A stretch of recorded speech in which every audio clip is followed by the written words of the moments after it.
Chapter 633. I'm a flower addict. I'm a flower addict. Hearing someone introduce themselves like that in a public place, would you think that this person had just escaped from the Malin Mountain Mental Hospital? Most people were unwilling to admit that they were a flower addict, unless they were one of the 7 addicts of Wuxia. Obviously, this flashy guy wearing a colorful robe that looked like he was draped with a painting of 100 flowers vying glamour, might really be one of the 7 addicts of Wuxia, flower addict Lin Fiang. Otherwise, which middle-aged man would hold his head up high and shout that he was a love-struck fool over and over again in front of others with his chest out in satisfaction? Naturally, Lan Shanggu also thought of this problem, so his attitude changed from mockery to awe. The 7 addicts of Wuxia had been famous for a long time, and they were outstanding figures in each field. A slight move in one part could affect the whole body. No one knew what kind of connections and forces they had. Moreover, these people came and went without a trace, appearing and disappearing unpredictably. They were not easy to deal with. It was better not to provoke them. Only fools would fight with lunatics who would be willing to be such a fool. Is it senior flower addict Lin Fiang? Lan Shanggu felt that the Lan family was very unlucky tonight. First, Lan Tingyue was beaten up by him, then Lan Shonhua was ruthlessly ridiculed by him. Now it was his turn to stand up and accept punishment? Whether it was the music addict or the martial addict, they were both important guests of his Blue Mountain Club. As the owner of this club, he had the responsibility and obligation to treat these 2 masters. No, a master and a big milk. Well, Lan Shanggu regretted in his heart if he had known earlier he would not have invited Fang Yan and Lu Shu to his Blue Mountain Club for a small gathering. Not only did he eat and use his own things, but he also had trouble knocking on his door. Of course, Lan Shanggu would never admit that he had taken the initiative to provoke and use others to establish his authority, such an immoral idea. It's me. The flower addict Master Lin was a little impatient. He stared at Lan Shanggu unkindly and said, I say, are you done asking? I'm done. Lan Shanggu opened his mouth and laughed, revealing 2 rows of neat little white teeth. He took the initiative to extend his hand to Lin Fiang and said, Senior flower addict, your presence brings light to our humble Blue Mountain Club. I'm the owner of the Blue Mountain Club Lan Gulu. I've admired Senior Flower Addict for a long time. Senior Flower Addict, I happen to have obtained a bag of good tea from my place. May I have the honor to invite you to my place for a cup of tea? You don't have the honor. Lin Fiang rejected Lan Shan Valley's invitation without hesitation. He didn't even bother to shake hands with him. Where's Li Qi? I want to see Li Qi, music addict. Lan Shanggu stole a glance at Fang Yan who was standing at the side. What he meant was, look, someone is here to look for your old lover again. You brought this trouble upon yourself. What music addict? Senior flower addict, I don't understand what you're saying. Music addict, one of the 7 addicts of Wuxia, the music addict Shuiyun who is obsessed with music. I just heard her playing in the distant Green River Valley. It's in this direction. Hurry up and ask Shuiyun to come out and see me. Lan Shanggu said with a sincere smile, Senior flower addict, I've long heard the name of Senior Li Qi but I've never met her. This sentence was true because Li Qi didn't even give him a chance to meet her. When saying this, Lan Shanggu glanced at Fang Yan with hidden bitterness. Fang Yan squinted his eyes and smiled but didn't say anything. Before understanding the intentions of the flower addict, he was more willing to be a bystander. I don't know Mr. Li Qi, so I naturally can't ask her to come out. After a pause, Lan Shanggu continued, besides, even if I know Mr. Li Qi, she's the same as Senior Flower Addict, an honored guest of my Blue Mountain Club. How can I casually ask her to come out and see others? If Senior Flower Addict comes to our club and someone wants to see you, I can't easily ask you to come out and see others. Senior Flower Addict, don't you think so? A person should have a conscience. The flower addict didn't seem to have a good temper. He said angrily, I'm not asking her to come out and see others, I'm asking her to come out and see me. Senior flower addict, you're also a person. I've been friends with the flower addict for many years. It's naturally not a problem for her to see me. The flower addict raised his foot and rushed inside. Lan Shanggu hurriedly blocked his way. Senior flower addict, don't be impulsive. You're making things very difficult for me. Get out of my way. The flower addict Lin Fiang shouted. The smile on Lan Shanggu's face disappeared, and his expression became gloomy. He said, Senior flower addict, are you preparing to bully a junior? The flower addict didn't take Lan Shanggu seriously at all. He rushed straight to the center of the courtyard, glanced at the surrounding rooms and shouted loudly, "Lu Shuiyun, come out, I heard your flute. An old friend has come from afar, don't you want to see me?" No one answered. All the doors of the rooms were tightly shut. There was no movement at all. "Lu Shuiyun, you can't hide." As the flower addict spoke, he used his nose to sniff the air. Then, following the smell in the air, he strode towards the door of a room. Standing at the door, he laughed wildly and said, "Lu Shuiyun, let Wan open the door. Otherwise, I'll have to do something that's not very elegant. I smell flowers, roses, lilies, peonies, cloves, hyacinths, chrysanthemums. These are your old habits." Lu Shuiyun quickly opened the door. Creak. The wooden door was opened and a blue-robed child stood at the door, staring at the flower addict Lin Fiong with a displeased expression. He angrily said, "You're so annoying. Master's already asleep, why are you shouting outside? Don't you know that this is very rude?" "I knew I was right, Lu Shuiyun really lives here." The flower addict laughed loudly and reached out to touch the child's head, but the child evaded his hand in disgust. Wan, I haven't seen you for a while, you've grown a bit taller. Go and wake your master up, tell her that Uncle Lin is here." "I've said it before, master is already asleep. She's already seen a guest today, so she won't be seeing any other guests." "Oh, who is it that can make your master want to see you?" The flower addict Lin Fiong stared fiercely at Lan Shanggu and said, "That boy?" This guy was a jealous person and he regarded Lan Shanggu as his biggest rival in love. "Who master wants to see has nothing to do with you." The blue-robed child said, "Go back quickly. I'm going to close the door." The blue-robed child finished and was about to close the wooden door with both hands. "Pa!" The flower addict Lin Fiong put his hands on the door, not letting the child close it. He angrily shouted at the music addict in the room, "Lu Shuiyun, you're too cruel. We're old friends and you don't even give us a chance to see each other. Do you really want to be so cruel? Let go of me." The blue-robed child desperately tried to close the wooden door, but no matter how hard he tried, he couldn't do it. How could he compete with Lin Fiong, who was tall and strong at such a young age? Lan Shanggu's heart ached when he saw the little girl's small face turn red, and the fine beads of sweat on her forehead.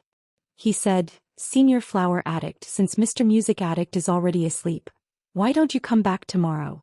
After all, it's not polite to disturb a lady's rest in the middle of the night." The flower addict turned around and stared at Lan Shanggu and said with a displeased expression, "You, get out of my way." Lan Shanggu grinned and said, "You see, you've insulted me again.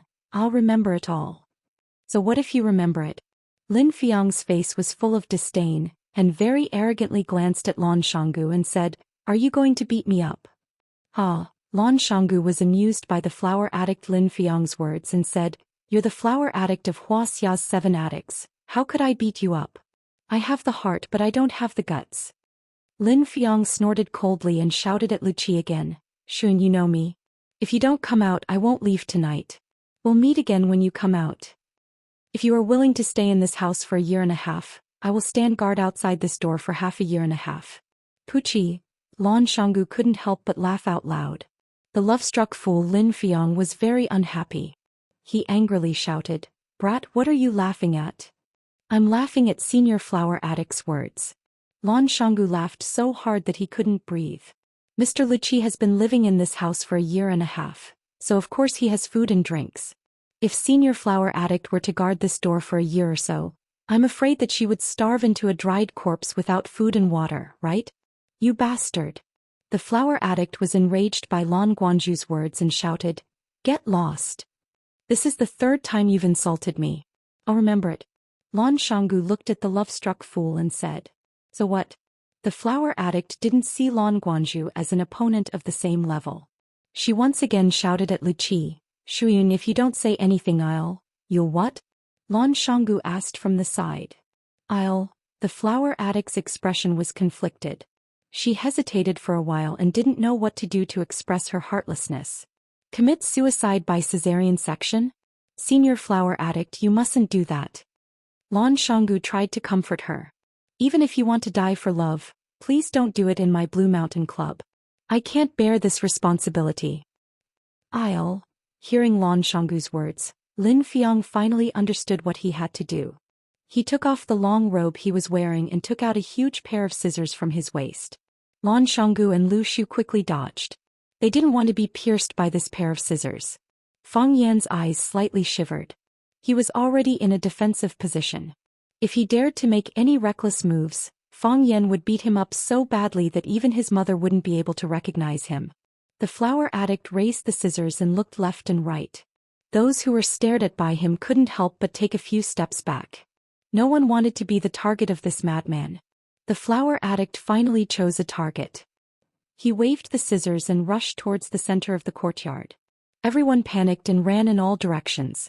Even the young masters who had their legs broken and were pretending to be dead crawled towards the arched door with all their might. "I'll kill you all." The flower addict rushed in front of a cypress pine tree in the center of the courtyard and started to cut it with the scissors. Fang Yan and his companions were all stunned by what they saw. Chapter 634. Broken branches were all over the ground and needles were flying everywhere. Kacha kacha, the sound of the tree being cut was endless. The flower addict's posture was wild, and the way he waved the scissors was free and unrestrained. From his appearance he really did look like an artist. But nothing good came out of Lan Shanggu's mouth. He looked dumbfoundedly at the flower addict Lin Fiang, who was about to fight with Pine and Cypress, and sighed, "This guy, is he a flower addict or an idiot?" Fang Yan was also speechless. Looking at the way he waved the scissors, he thought this guy was a dick-cutting maniac, cutting off anyone's dick that he didn't like. A group of people dodged here and there, but he just wanted to mess with a pine tree. This made their dodging meaningless. It was too embarrassing to do something meaningless. "Right, I've always had a question." Lan Shanggu turned to look at Fang Yan and said, "Which idiots are there in Wuxia's 7 addicts? Is there a guy named Idiot?" "I'm also curious," the willow tree said. Fang Yan smiled bitterly and said, "I've seen Dao addict Song transplanting seedlings. I've seen martial addict Ho Zhendong. I've seen music addict Shui Shuiyun. I know there's medicine addict Qin Wujia. I also know there's tea addict Xianyuan Qiu. I know there's painting addict Bai Lu and this flower addict Lin Fiang. I've never heard of an idiot. But I've seen a lot of idiots in real life."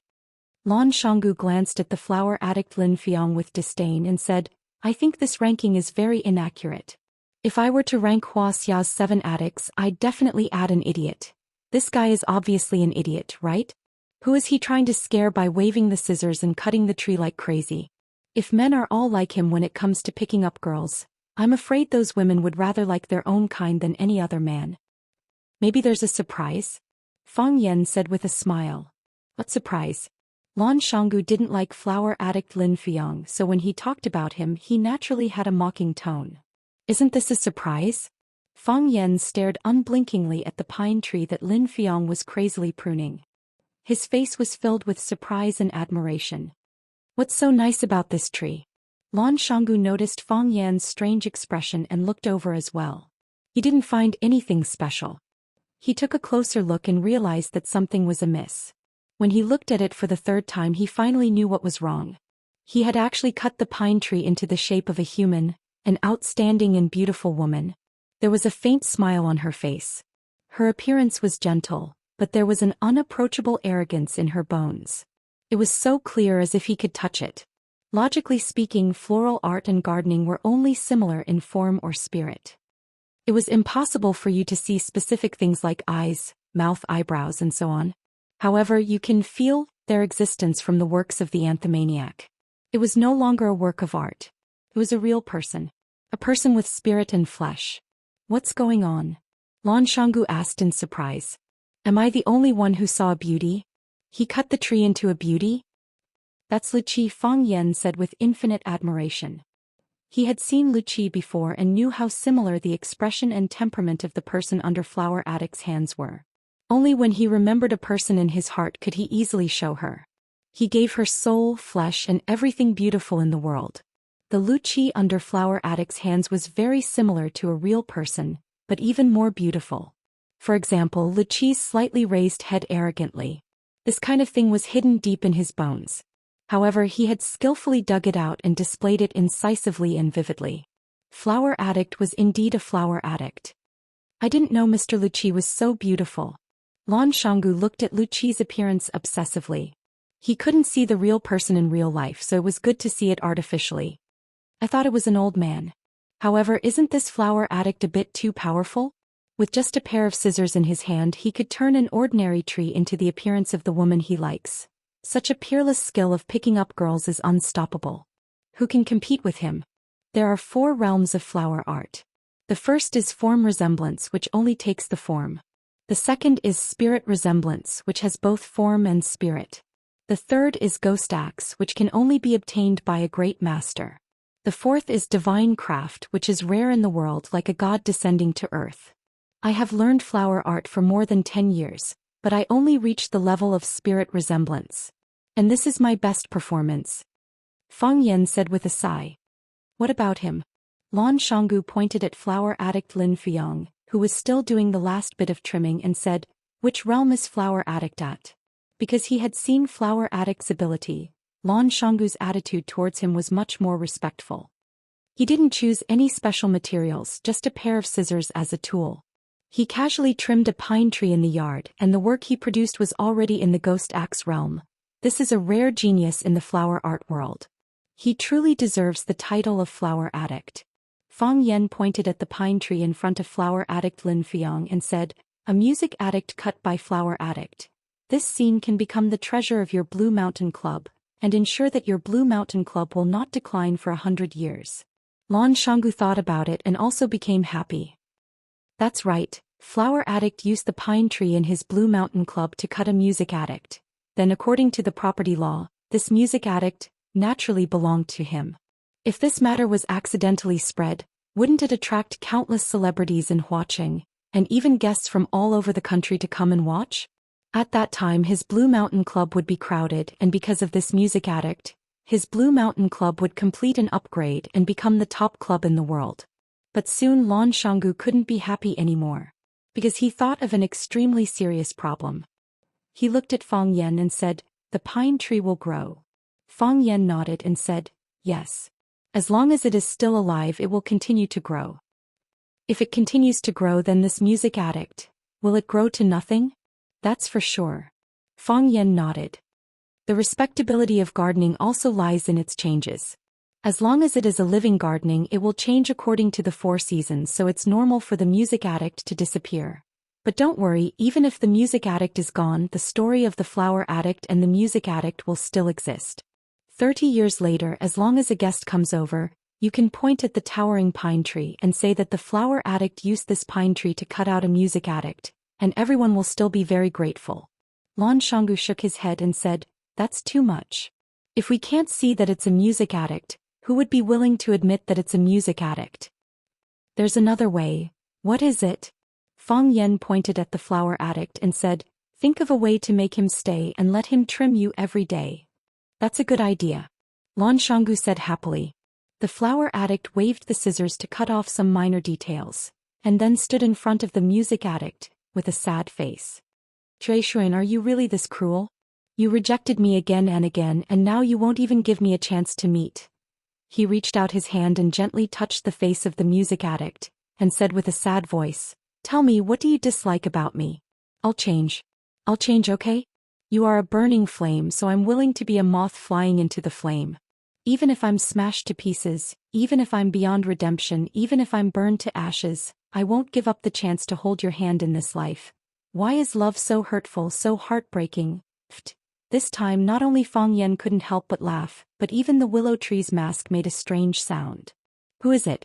Which bastard is laughing? The flower addict was so angry that he roared at Fang Yan and Lan Shanggu. This time Lan Shanggu was able to hold back his laughter.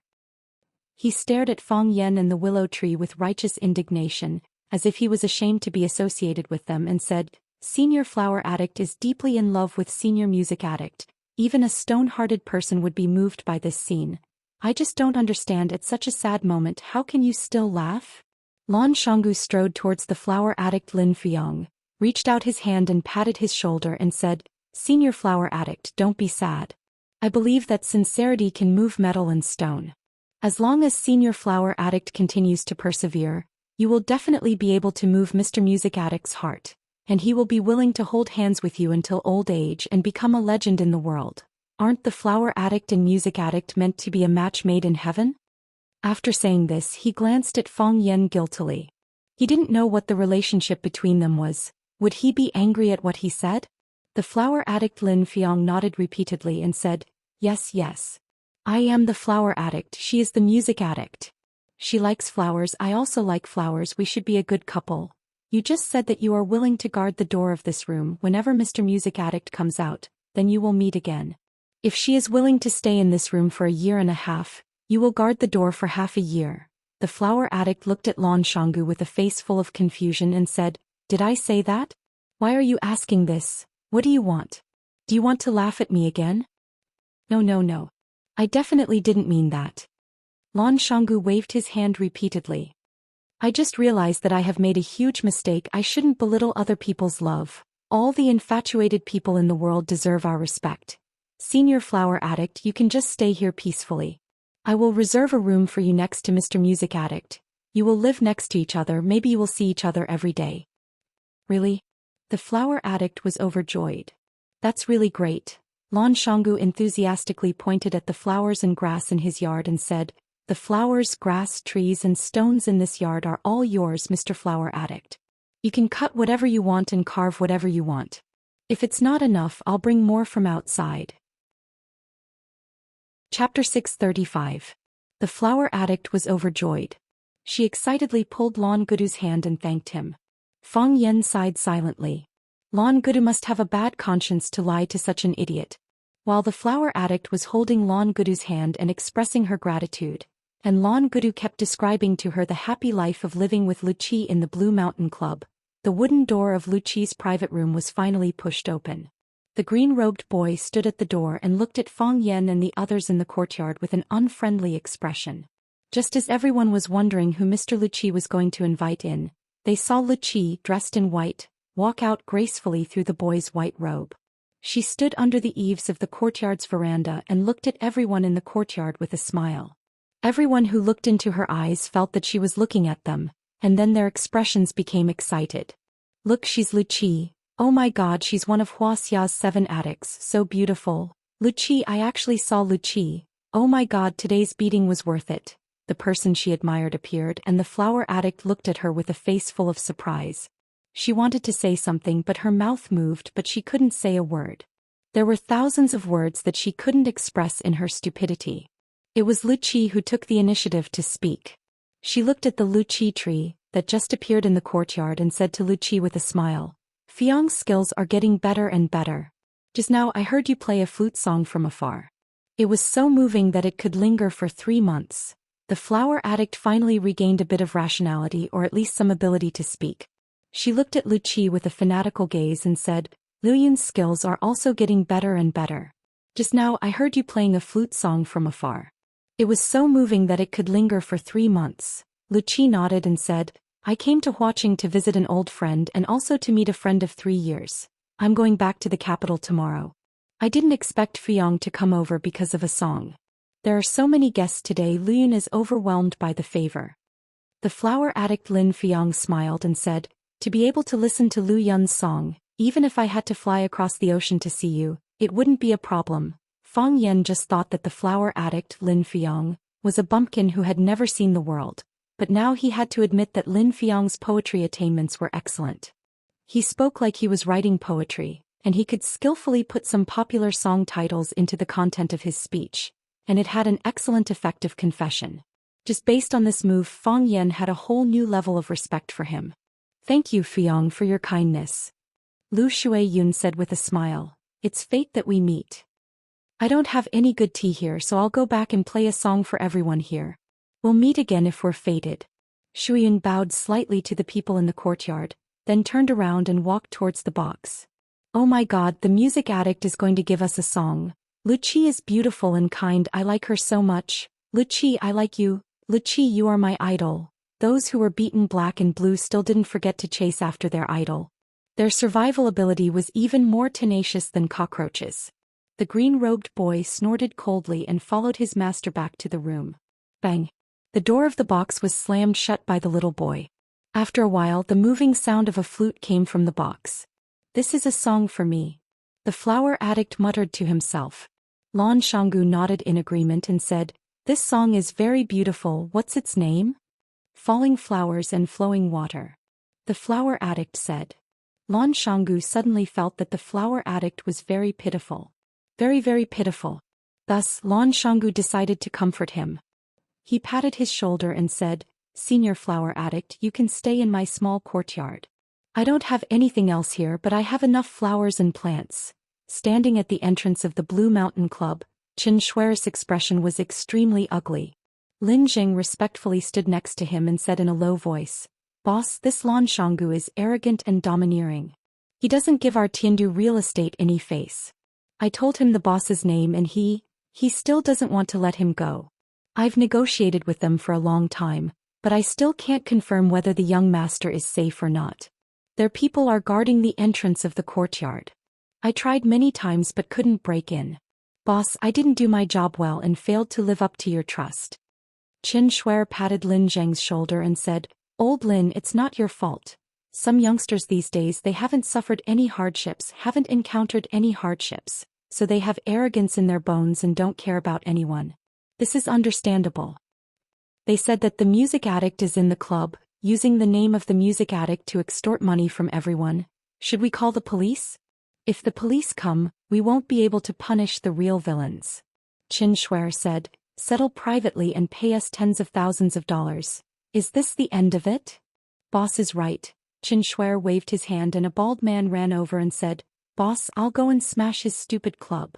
Qin Shui nodded and said, "Dahai, go and smash the club for me. Let them pay the price. Let Lan Shanggu come out and talk to me. His club is expensive, I won't go in." "Boss, don't worry. I'll twist Lan Shanggu's head off and kick it like a ball." Dahai agreed and led a group of men in black toward Lan Shanggu Club. Qin Shui sat in his Bentley and leisurely lit a cigarette. Lin Jing also sat in and comforted him. "Boss, don't worry, there will be results soon. Dahai is very organized." "There's no rush," Qin Shui said. "It's Lan Shanggu who is in a rush." "Of course," Lin Jing said with a smile. "Boss, you're worth two. When that happens, it won't be easy for them to send young master back. They have to apologize and compensate. They have to give us a reason. If the reason isn't good, we won't accept it." "That's true," Qin Shui said with a smile. "It's easy to invite a god in but hard to send him away. Young people will never learn to be obedient if they don't suffer a little. I'll be Lan Shanggu's mentor for once." Knock, knock, knock. Someone knocked on the car window. Qin Shui was furious. There were bodyguards outside, how could they let someone knock on the car window? Where did they go to eat sh*t? Knock, knock, knock. This time it wasn't knocking, it was slapping.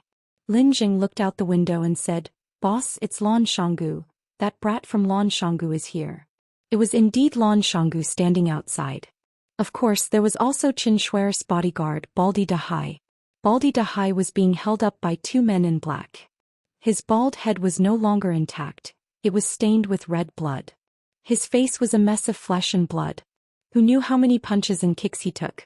Lin Jing opened the car door and got out, then stood guard by the door. Qin Shui then got out of the Bentley. He glanced at Baldi Dahai and sighed that he wasn't careful enough and fell for this brat's trick. Looking at the two bodyguards lying on the ground, he cursed them for being idiots. They kept bragging about being the top fighter of the international mercenary group, the best soldier in the world, but in less than 3 minutes they were beaten up and dragged back. Lan Shanggu laughed as he looked at Qin Shui and said, "Boss Qin, these are your people, right?" Qin Shui stared at Lan Shanggu and said, "That's right." "As long as they're not," Lan Shanggu laughed and said, "I'll bring them to you." Lan Shanggu waved his hand and said, "Hand them over to Boss Qin." And so the men in black let go at the same time.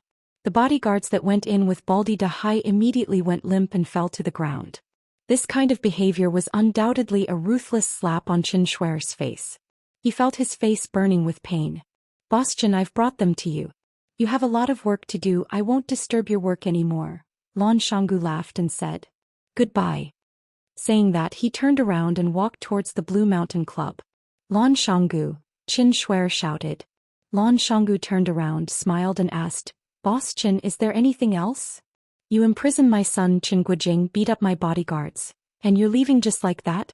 Qin Shui coldly asked. "So Qin Guijing is Boss Chen's son. I just found out." Lan Shanggu laughed and said. Boss Chen, you came at the right time. I have something to discuss with you. Today my Blue Mountain Club had a guest. Your son Qin Guijing ran over and insulted and kicked the door. My guest was very angry and I lost face as well. Originally, I was going to call the police and send those hooligans to the police station for a few days. But a bunch of uncles kept apologizing to me and said that it wouldn't happen again. I had to give them face. What did Boss Chen say? Isn't the guest you're talking about Lu Qi? Others might be afraid of the man behind Lu Qi, but I, Qin Shuer, really don't care about her. My son bullied her, so what? Lan Shanggu, let me give you a piece of advice. Don't go overboard. If you go too far, don't blame us for disregarding our image and taking action against you, a junior. Grandpa Lan is a smart man. Why don't you give him a call and ask for his opinion? I'm also the man behind Lu Qi, one of them. Fang Yan smiled as he walked out from the shadows and said, I don't feel comfortable hearing someone bully my woman. Qin Shuer, others might be afraid of the power of the Qin family in Tiandu, but I, Fang Yan, really don't care about you. I bullied you today, so what?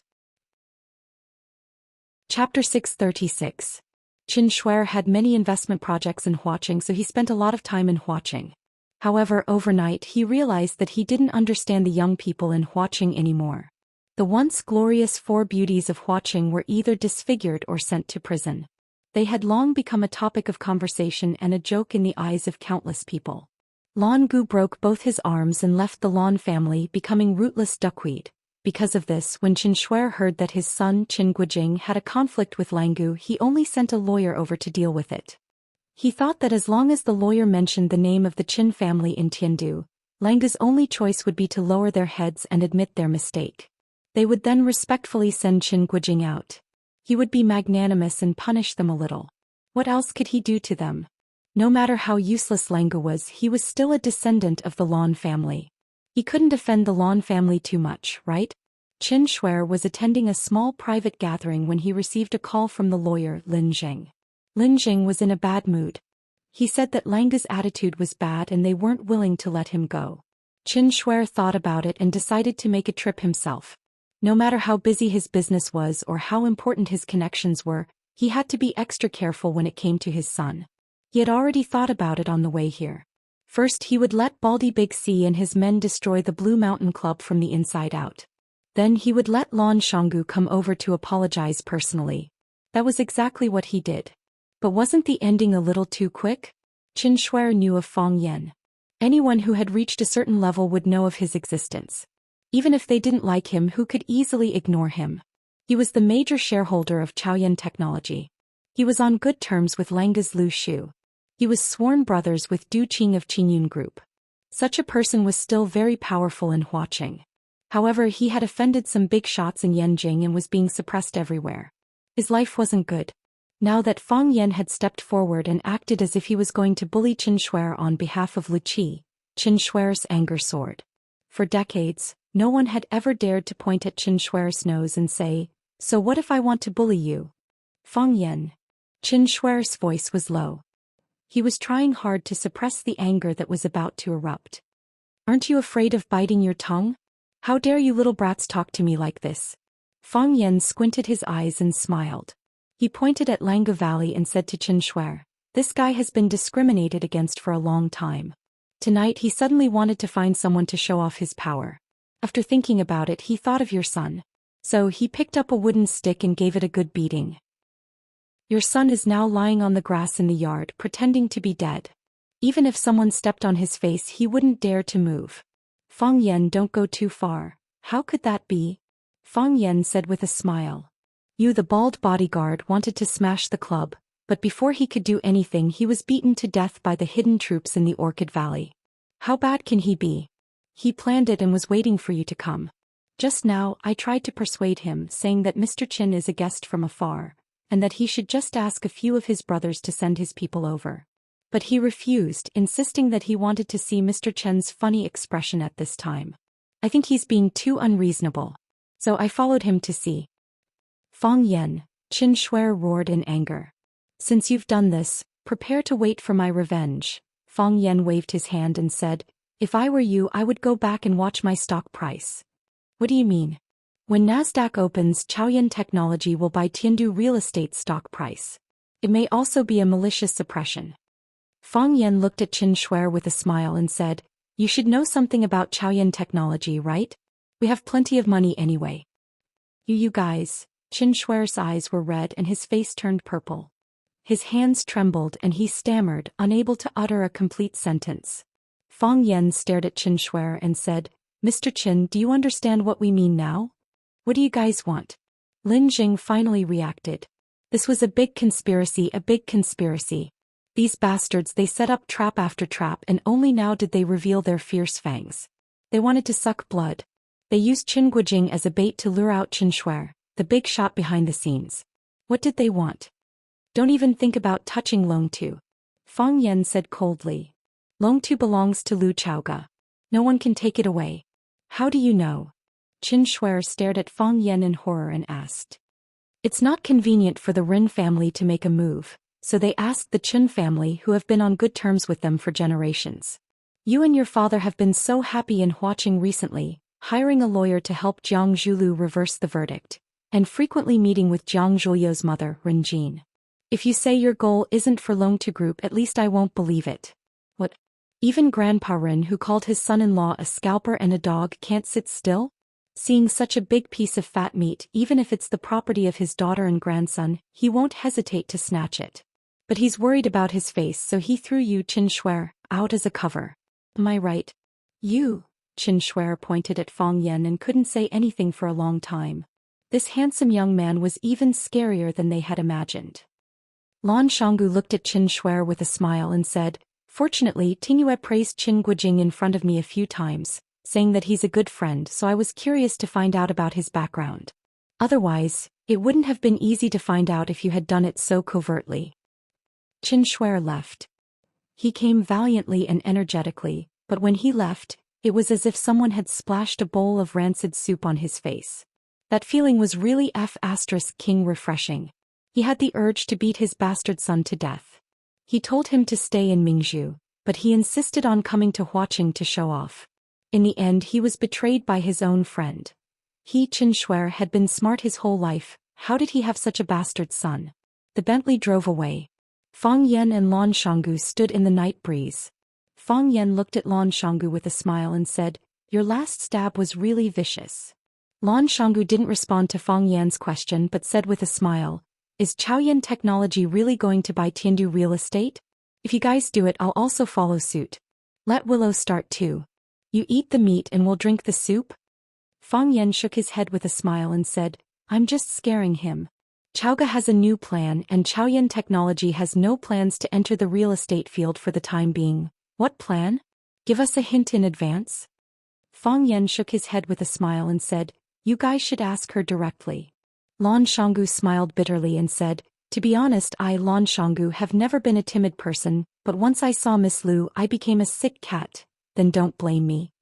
Fang Yan said with a smile, "I finished the tea, I'll go back first."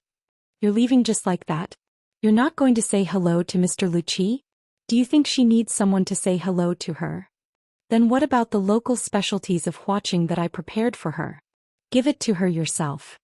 What if she doesn't accept it? Can I say it's from you? Whatever." Fang Yan waved his hand and walked straight to his car. When Fang Yan returned to the security office of Rosefinch Secondary, Baldy and his friends expressed a momentary shock and a long-lasting fake surprise. Baldy acted as if he had met an old flame that he hadn't seen for many years. He grabbed Fang Yan's arm and said, "Mr. Fang, you haven't come to school for a while. I've been worried about your safety and called you several times, but I couldn't get through to your phone. I went to the dean's office to ask about your situation, and he said that you asked for a leave of absence. I've been waiting for you day and night and finally you're back." "Yes, you're finally back. Mr. Fang, the next time you go out you must let us know so that we won't worry," the other two chimed in as well. It was as if they had lost all interest in life when Fang Yan wasn't around. Only God knew how happy they were.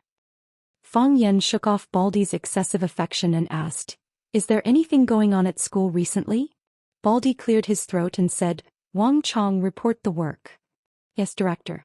Wang Chong immediately flipped open the small notebook he carried with him, straightened his back and read in front of Fang Yan. On the morning of November 11th, 9 students were late. Their names are Wang Halai, Wan Mingming, Li Xiaola, All right. Fang Yan waved his hand. No need to read. I'm just asking if there's anything big happening at school recently. Yes. Our school is going to build a new campus in Shenzhen City. Is that a big deal? Fang Yan nodded and said, I already know about this. What else is there? The news just leaked today and you already know about it? Baldy asked in surprise. Then he felt relieved and said, That's right, you have Principal Lu. Fang Yan really wanted to beat him up. Knock. Someone gently knocked on the window of the security booth. Fang Yan turned around and saw Su Qi, who he hadn't seen for a while, standing outside the window and looking at Fang Yan with a smile. Mr. Fang, long time no see. Su Qi smiled and greeted Fang Yan. Fang Yan nodded and said, Su Qi, long time no see. It really has been a long time. Su Qi looked at Fang Yan thoughtfully and said, I was worried that I wouldn't be able to see you today. It wasn't easy to meet you, so I can't let this opportunity slip by. Mr. Fang, do you have time tomorrow night? What's the matter? Fang Yan asked. Tomorrow is my birthday and I want to invite you to my birthday party. Can Mr. Fang do me the honor of attending? Chapter 637. 3 years ago, when Fang Yan was still the language teacher and homeroom teacher of Class 9, there were often students who invited Fang Yan to birthday parties. Fang Yan rejected most of them, but when he couldn't refuse, he would go and give them a small gift. Life was simple and happy at that time and his mood was relaxed. Fang Yan was still a child who hadn't grown up yet, and there were countless people who loved and spoiled him. 3 years later, things were different. He was no longer a teacher at Rosefinch Secondary, but he became a security guard at Rosefinch Secondary to protect the safety of the students. He didn't have the mood to be a teacher anymore. He was worried that the hostility in his heart would be released and lead the students who were crazily absorbing knowledge and nutrition. He didn't expect that there would still be girls who invited him to a birthday party. Inviting a security guard? Wasn't this clearly asking him to go to those luxurious and magnificent places to show off? Fang Yan's first reaction was to refuse. He had too many things to do. Was it necessary for him to go to a student's birthday party? Moreover, it was a female student who was obviously very interested in him. Please, Rosefinch Secondary forbade relationships between teachers and students. Fang Yan wasn't that kind of person at all. Fang Yan raised his eyebrows slightly. When he was about to refuse, Su Qi spoke first. She was still smiling as she looked at Fang Yan sincerely and said, Mr. Fang, if you could come, it would be the best birthday present I've received. This sentence was too destructive. It immediately blocked the words that Fang Yan was about to say. Your coming is the best present she's received. Can you bear not to give someone a present on their birthday? Can you bear to ruin someone's happy mood? I'm free tomorrow too. Baldy touched his bald head and said with a smile, Su Qi, can I have the honor to go to your birthday party? Of course. Su Qi nodded. She even invited the other 2 security guards and said, You guys can go together. Let me introduce some friends to you. There's good wine to drink and cakes to eat. Wow, can we go to your birthday party too? That's great. Tomorrow I'm going to wear the new suit I bought during the new year. Fang Yan hadn't agreed yet, but the other 3 had already accepted. Su Qi looked at Fang Yan with bright eyes, quietly waiting for Fang Yan's answer in anticipation. Fang Yan looked at Su Qi and said with a chuckle, Happy birthday, Su Qi. However, I already have other arrangements tomorrow, so I might not be able to make it. The smile on Su Qi's face disappeared and she said with some regret, It's really disappointing. Mr. Fang, though you have already refused me, I still hope that you will go because there is someone who wishes to see you. Who? Fang Yan asked curiously. I should have told you. Su Qi smiled slyly and said, But you rejected me just now, which made me very sad. So, I'm not going to tell you. You'll know when you see for yourself. In other words, if you don't go tomorrow, you'll never know who the person who wishes to see you is. Everyone is curious. You must be very curious right now, right? Fang Yan looked at Su Qi helplessly and said, If I really don't go, won't you ruin someone else's business? I don't care. Su Qi said matter-of-factly. I'm injured, can't I throw a tantrum? That's for women. She took out a few invitations from her bag and placed them on the only wooden table in the security booth. She said, There's an address on the invitations. I'm looking forward to your coming. After that, the girl skipped away.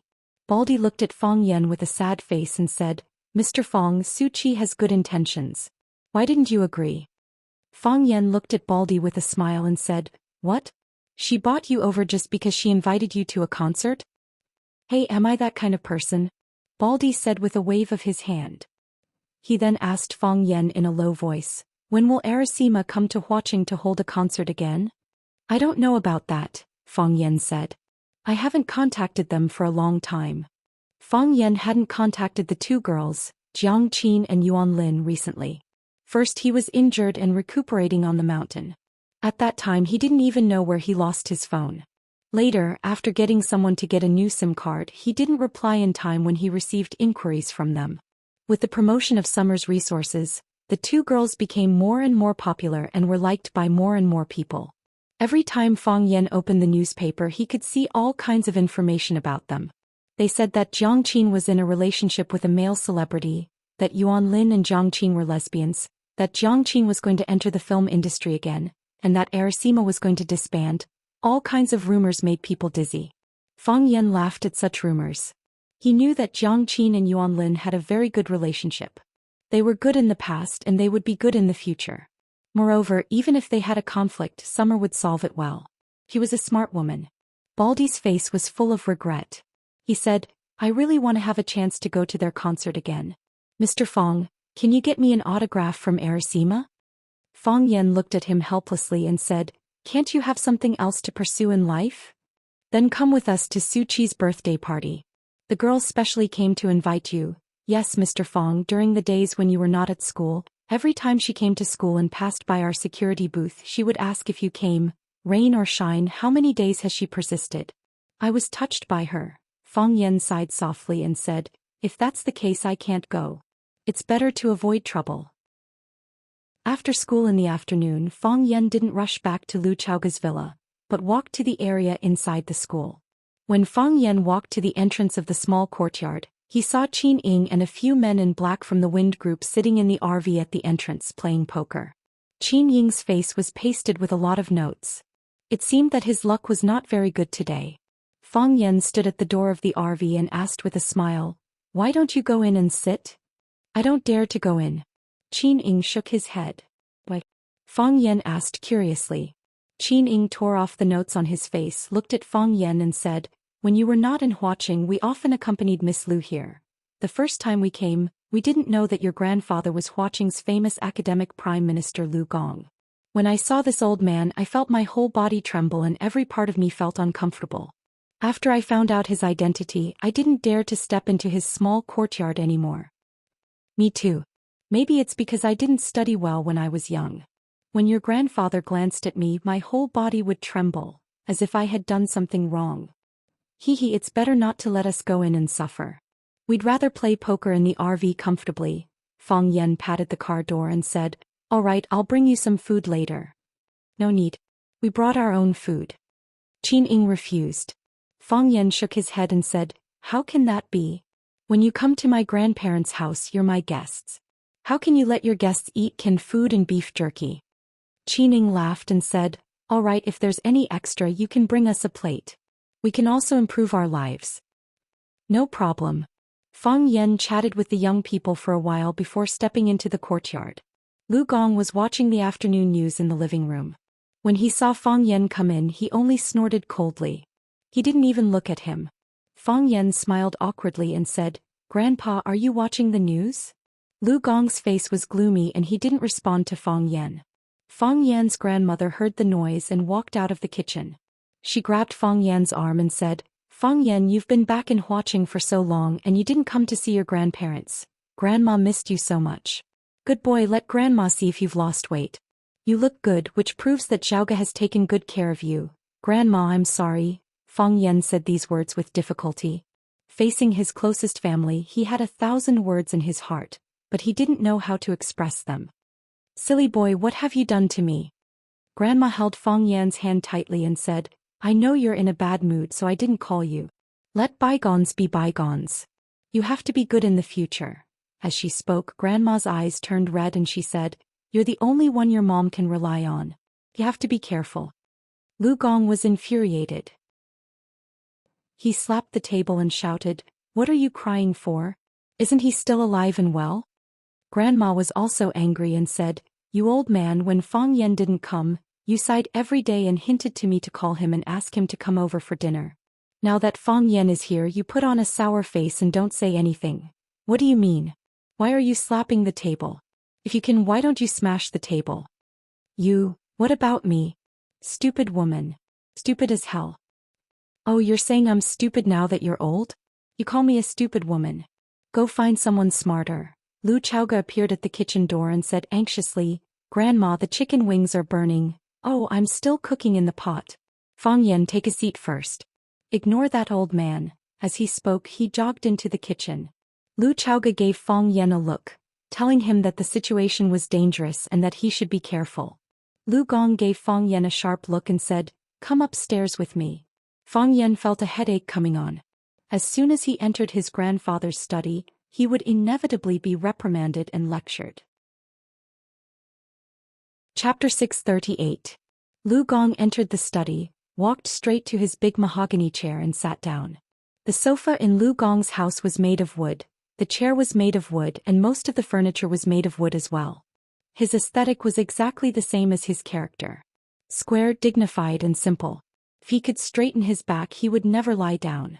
Lu Gong glanced at Fang Yan standing in front of him, pressed his raised palm down and said softly, "Sit down."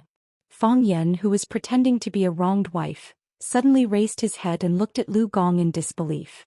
What was going on? Why did the scene suddenly change? According to the old routine, Grandpa should have slowly brewed a pot of tea and let Fang Yan cool for a while before snorting and shouting, "Do you know what you did wrong? Since when did the domineering Xiu start to walk the path of a romantic lead? He told you to sit down." Lu Gong saw Fang Yan's expression and naturally knew what he was thinking. His tone was a little unnatural. Fang Yan hurriedly sat down. If he didn't look for trouble, he wouldn't take the initiative to look for trouble. Otherwise, wouldn't he be born to be a bitch? Lu Gong looked at Fang Yan and said, "You have hatred in your heart." Fang Yan was shocked again and said, "Grandpa, you saw that too?" Lu Gong patted an ancient book in front of him and said, "Sun Guopan wrote, Ice Mirror, to teach people the art of judging people. Get rid of the grain and turn it into chaff, the marrow remains, the way of God. Mountains don't collapse, only 100 can suppress it, the so-called bones.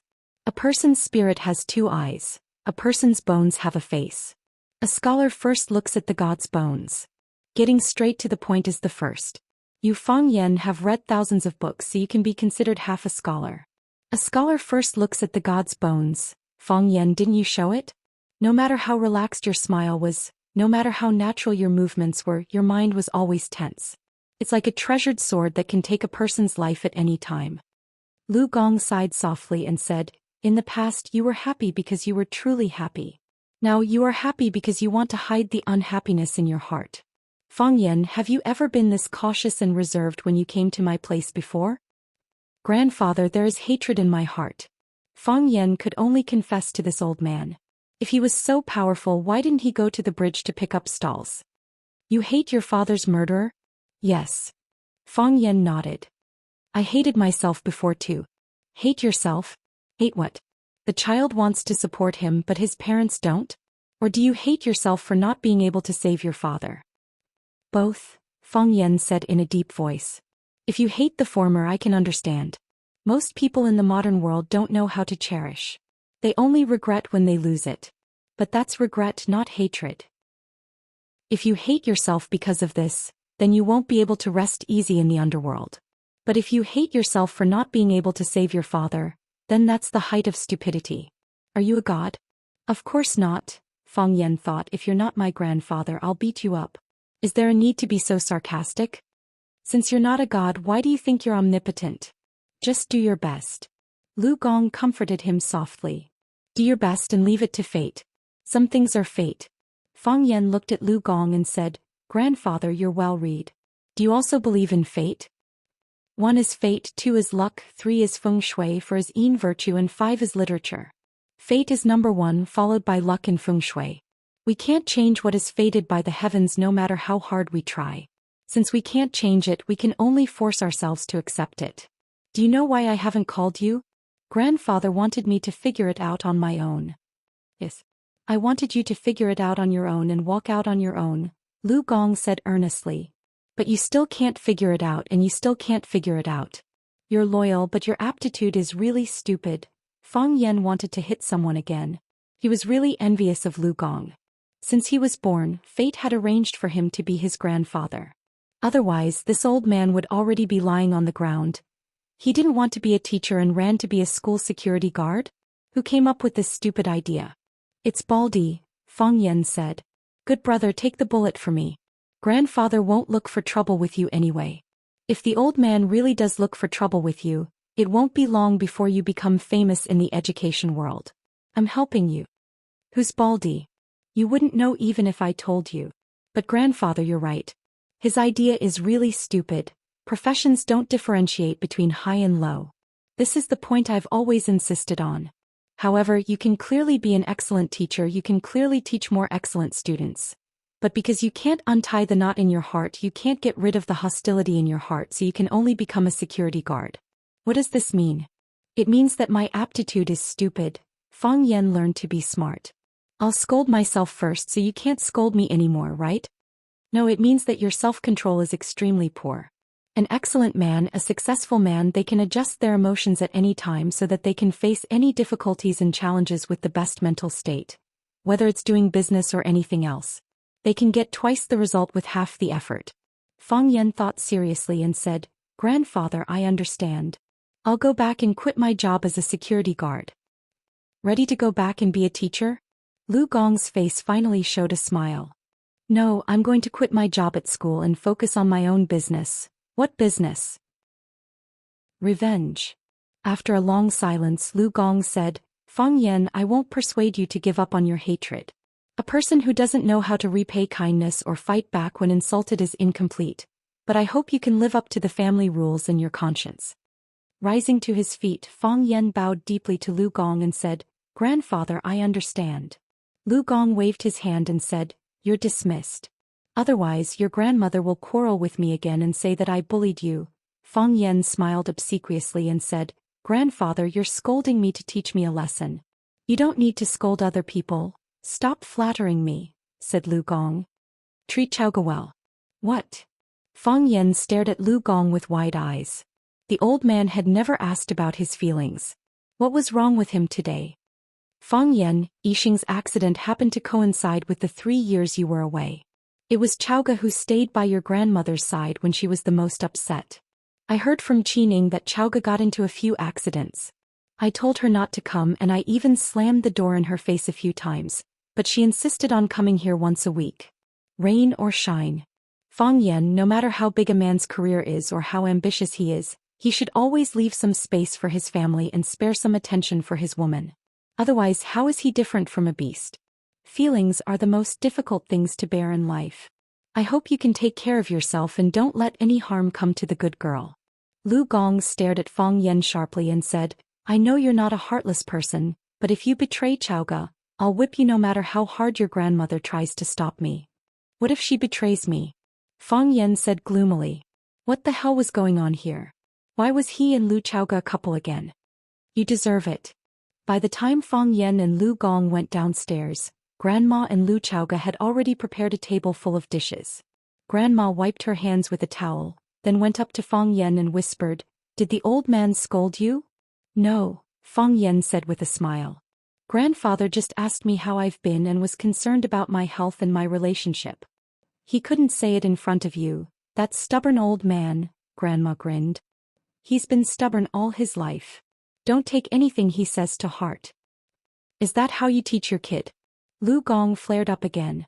He had spent his entire life teaching and educating people, so he liked to put his teaching methods into practice on Fang Yan.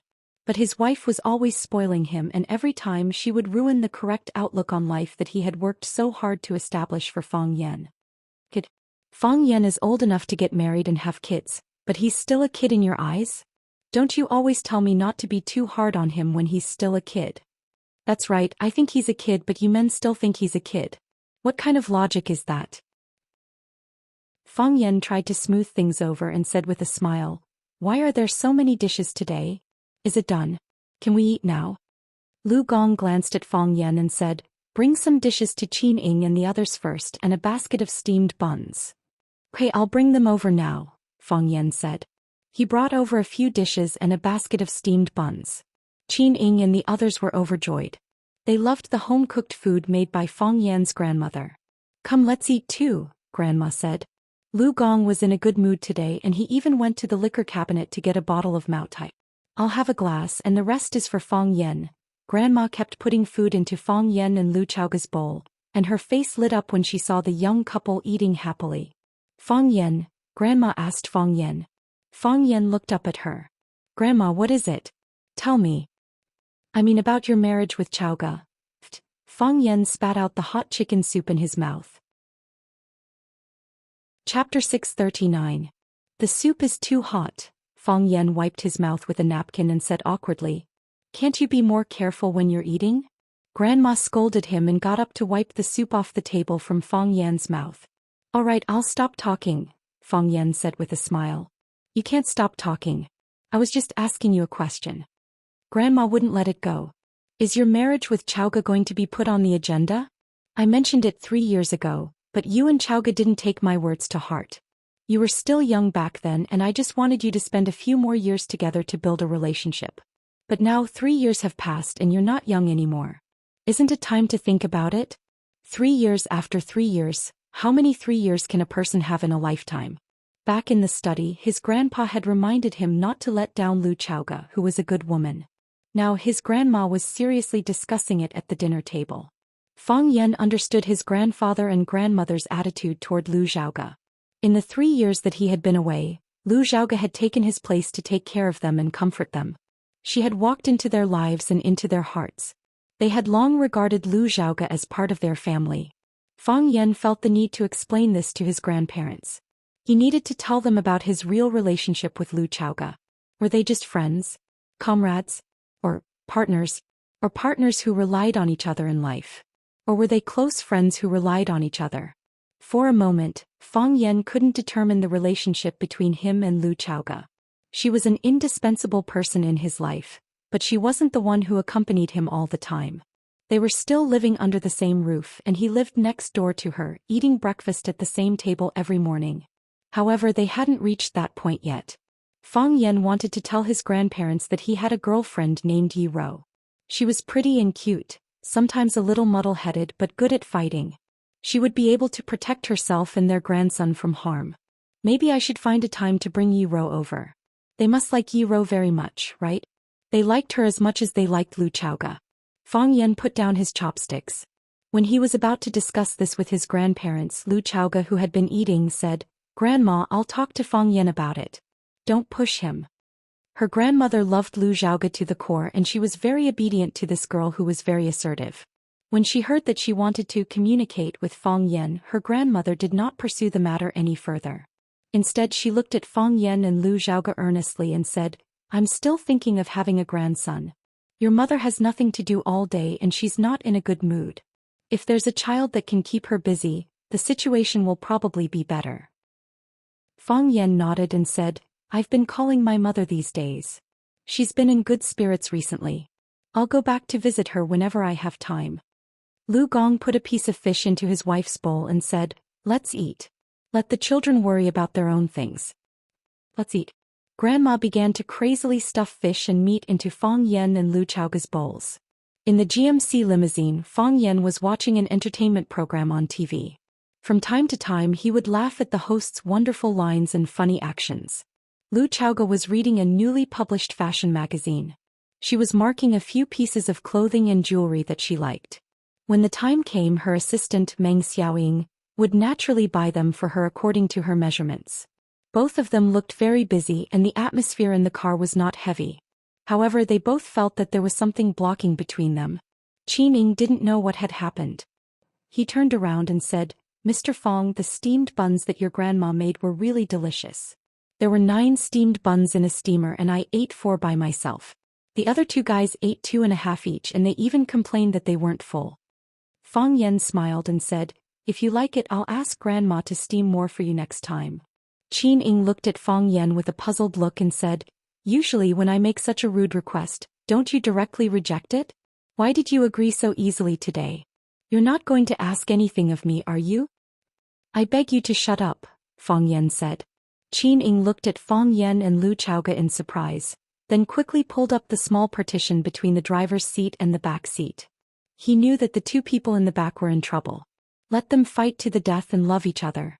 Fang Yan took the remote control and turned off the TV with a bang. He looked at Lu Xiaoge and asked, "Why didn't you let me explain to Grandma?" "How do you explain that?" Lu Xiaoge asked. "I have to tell them about it," said Fang Yan. "Grandpa told me to treat you well in the study.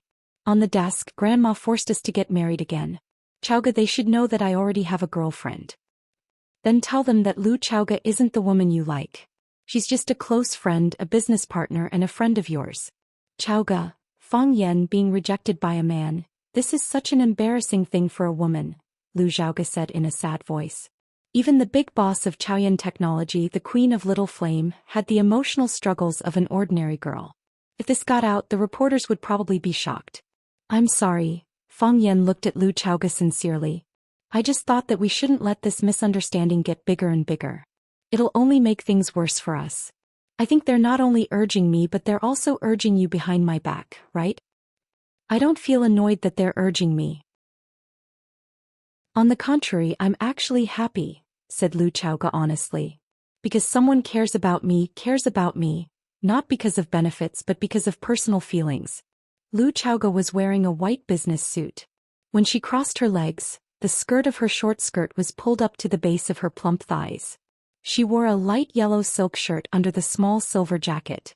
The front of the shirt was pushed up high, and the buttons seemed to be ready to fly out at any time. Her long hair was loose and the wind blew at the bottom. She wore light makeup and her facial features were exquisite and flawless. She looked like a ripe peach. Everyone who saw her would have the same feeling. One bite and the juice would splatter, sweet and delicious. She was already a 31-year-old woman. She had the best years of a woman and she was at the peak of her career. However, this was also a dangerous stage because the time between blooming and wilting was too short. "Fang Yan, you didn't do me wrong. I'm the one who should be apologizing." Lu Chaoge didn't avoid Fang Yan's gaze and directly stated the secret in her heart. "What you did today was right. You have the right and obligation to tell your grandparents that you have a girlfriend. You should even bring her in front of them for them to see. They are people you care about and you hope that they can like each other. It's just that I made things difficult for you in the middle." Lu Chaoge smiled bitterly and said, "I know it's wrong but I don't want to correct it. I'm too selfish. They said that when I wasn't here you treated them very well. I treated them very well because they treated me better." Lu Chaoge gently stroked the hair on her forehead, and her palm unconsciously stroked the beauty on the page. She said, "After Aunt left, the only family I have in this world is you. I treat you as my family and subconsciously, I also treat your grandparents as my family.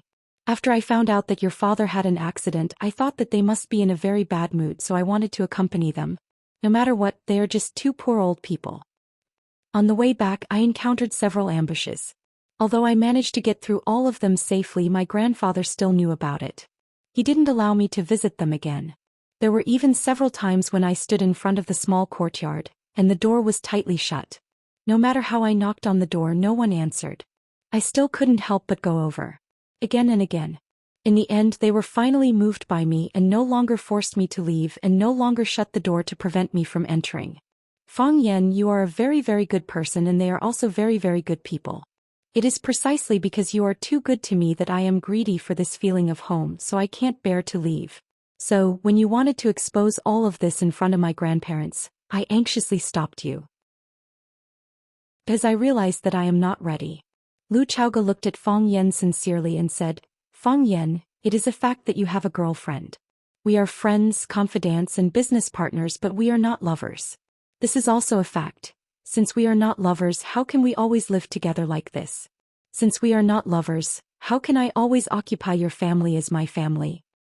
I will leave eventually, I just hope that you can give me a little time." There was a trace of weakness in Lu Chaoge's eyes, and there was even a hint of pleading. "I just also want to have a family." Chapter 640. Have you ever had this kind of trouble? The person who loves me chases after me closely, and the person I love can't wait for it. Of course, it's also possible that you only have troubles after that. Lu Chaoge was the queen of Chaoyan, the founder of the Chaoyan Empire. and the legendary woman who single-handedly pushed the Little Flame brand to the world. She was a distinguished professor at Harvard Business School, and the audience was always full for 3 consecutive days. She was the youngest female entrepreneur to appear on the cover of Time magazine, but also the most valuable one. Wherever she went, she was the focus of the crowd. She was the darling of countless media cameras. She was Lu Chaoge, an existence that people admired and feared. According to Lu Chaoge's current status, her life should be extremely rich and busy. In the morning, she should attend an economic conference attended by many heads of state. In the afternoon, she should go to the United States or other countries to discuss some important cooperation. She should take a nap on the road and have a spa on her private plane.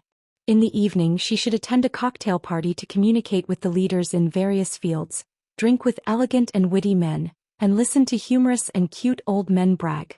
However, she had chosen to live a different life.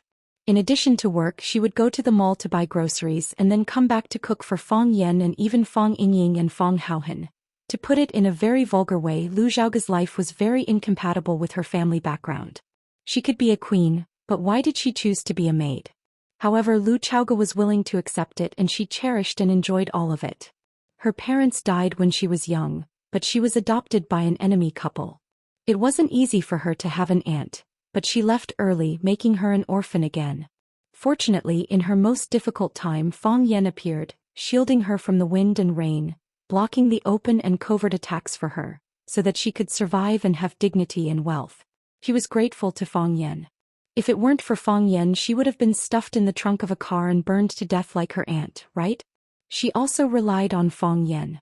She relied on his strength, his wisdom, and the sense of security that he could bring her. It was also because of his luck at that time that led to the current worrying and tangled situation. Lu Xiaoge was not Fang Yan's girlfriend, but many people misunderstood her as Fang Yan's girlfriend. On the other hand, Fang Yan's real girlfriend, Yi Ro, was unknown and had no sense of existence in her grandparents' hearts. Just as Lu Xiaoge said, she would choose to leave and take the initiative to solve this problem. She just needed a little more time. She needed time to adapt to living alone. This was her deepest fear, something she abhorred, but it was her fate. She could only accept it. She could be selfish once, but could she really be selfish for the rest of her life? Fang Yan felt Lu Xiaoge's sadness and reached out to hold Lu Xiaoge's hand. Her little hand was cold, and the knee she touched was also cold. Perhaps the coldness came from the inside out. The life she didn't want to face would come again. The lively and companionable things she liked would return to the original point, returning to being alone. I didn't mean that. Fang Yan said with infinite pity. We've known each other for so many years. I understand you and you understand me. We understand a lot of things without saying it out loud. I hope I can live a better life, and I hope you can live a better life than me. Fang Yan, I know you don't mean that. I know you better than you know me. You are a kind person and a sincere person. You value relationships and don't want the people around you to be hurt. Lu Xiaoge held Fang Yan's hand tightly, looked at him and said, You're right. This is the ending we have to face. There will always be a solution. Fang Yan said with a smile, If you don't want me to explain to my grandparents, then I won't explain. I think one day they will know the truth for themselves. What can you do? You have a girlfriend. You have to spend more time with her. You have to live with her. You have to take her to see all your relatives and friends. This is what a boyfriend or husband should do. Do we have to be together at that time? Do we have to live in the same house? Are you willing? Is your girlfriend willing? She's gentle. She's a very good person. If you get to know her, you'll definitely like her. Fang Yan. Lu Xiaoge interrupted Fang Yan and said, Don't recklessly use that woman's feelings for you just because she loves you. If she doesn't want to, but sacrifices herself for you, what will you do? If the two of us pretend to be stupid, will it be fair to her? Will she be happy? Will we be happy again? It started because of me, so it will end because of me, Lu Xiaoge said. I won't let you live alone again, Fang Yan said with a determined expression. Lu Xiaoge's lips curled up and she said, Are you going to introduce a boyfriend to me? I don't like to hear you say that. Fang Yan smiled warmly and said, I won't say it. I'll wait for you to find him slowly. I can't find him. Why? There is a grave in my heart, burying the undead. Lu Xiaoge looked out of the window and sighed. Fang Yen could only hold her hand tightly, trying to pass his strength and warmth to her. He could also say, "Be my woman." Or he could just hold her in his arms and kiss her lips. But is this the best solution? How can he face Yiro? How can he face his own heart? How can he face Lu Chaoga? What a proud and dignified woman she was. When Fang Yen was sleeping, Lan Shanggu called. Fang Yen pressed the answer button and asked, "What's up?" Mr. Lu Qi left early this morning. She rejected everyone's gifts. Lan Shanggu yawned and said sadly, "I was worried about Mr. Lu Qi's safety, so I didn't dare to leave the Blue Mountain Club. Thank you." Fang Yen said with a smile. "You don't have to do this. Lu Qi likes peace and quiet. She doesn't want to be disturbed. You can go about your own business. You don't have to accompany her all the time. Even if a superstar comes, I don't have to accompany her. She's Lu Qi after all. Who asked her to be close to you and the woman? How can I not accompany her?" Lan Shanggu said with a smile. "I used your name to send gifts, but they were rejected by Mr. Lu Qi. I didn't keep a single one. These gifts are still in my treasure room. I have to get rid of them as soon as possible. Otherwise, the people who sent the gifts will think that Lan Shanggu deliberately took Mr. Lu Qi's gifts. What if someone comes to cause trouble?" Fang Yen thought for a while and said, "Then I'll sell them in the Blue Mountain Club again." Lan Shanggu was overjoyed and said, "Okay, I'll tell them that they belong to Mr. Lu Qi. Those who want them can buy them. Or we can hold an auction.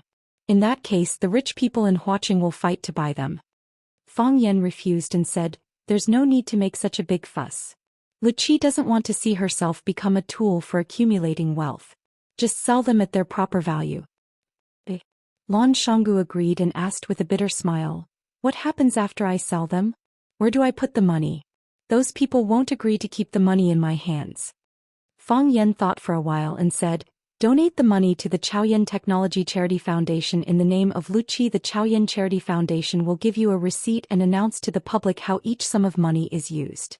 Because Lu Chaoga was an orphan herself, she could understand the loneliness of an orphan. When Chaoyan Technology was first established, she set up a charity foundation internally. Later, Chaoyan Technology grew rapidly and the funds that the foundation could control became larger and larger. The foundation was managed by herself and a few trusted people. They continuously donated schools, food and clothes to children in poor areas. Lu Chaoga was very concerned about this matter, so she didn't have to worry that the money wouldn't be used for the children who really needed help. "I know how to handle it," Lan Shanggu said with a smile. "I'll tell them that you and Mr. Lu Qi have sent countless schools, books and food to those children. I believe you can handle it." Fang Yen said with a smile. "By the way, Chen Shuer asked someone to call me yesterday to apologize. He hopes that we can forgive his recklessness and greed. I told him that psychological trauma can't be healed in a short time. It needs time and opportunity." Lan Shanggu said. "Do you think that what I said is particularly philosophical? It's like writing a poem." Fang Yen got up from the bed, pushed open the floor-to-ceiling window and walked to the balcony. He breathed in the fresh air outside and said, "We're not punishing Chen Shuer, but the people behind him. If we easily forgive them, those people will feel that there's no cost to making a mistake. Driven by their interests, they will attack us again and again. I don't want to see such a situation." "I understand," Lan Shanggu said. "Before the matter is resolved, I'll cancel all the meals." Fang Yen smiled and said, "I'm afraid that I have a meal on my side that won't be easy to cancel." "Oh, I knew that there would be a lot of people looking for you," Lan Shanggu said with a smile. "You decide. If you say let go, I'll throw Chen Guijing out. If you say continue, I'll let Chen Guijing stay at my Blue Mountain Club for a few more days. I'll give him good food and drinks and he won't have any objections." Chapter 641. After hanging up the phone, Fang Yen went back to his room and changed into his white sportswear, then went to the yard to exercise. This was a compulsory lesson for him every day. Qin Ying and Fang Yingying were fighting. Qin Ying was still not a match for Fang Yingying, who had been practicing internal martial arts for a long time.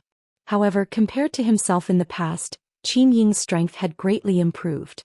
Internal martial arts focused on qi, while external martial arts focused on strength and stamina. Qi could be regenerated endlessly, but once strength and stamina were used up, there would be no more. Therefore, most external martial arts experts were not a match for internal martial arts experts. However, if an external martial arts expert broke through the shackles and stepped into the ranks of internal martial arts experts, then his achievements would often be astonishing. Therefore, Fang Yan was looking forward to Qin Ying's performance. Whenever he had nothing to do, he would give him some pointers. Bang! Qin Ying's body was sent flying by Fang Ying's rhino dash. His body staggered backwards, then he fell on his butt. Fang Ying laughed proudly and said, "Little Ying, what do you think? This move's strength is strong enough, right?" Qin Ying gasped for breath and looked at Fang Ying in shock. He said, "What's going on? I've already locked onto your life gate and blocked off your attack route. Why aren't you affected at all?" "Little Ying, you idiot, it's because you've been tricked by me," Fang Ying said, twisting his big butt. In the past he was forced to practice martial arts, but now he was the one forcing Qin Ying to practice martial arts. Every day he would beat Qin Ying up for fun. "What do you mean?" Qin Ying was confused.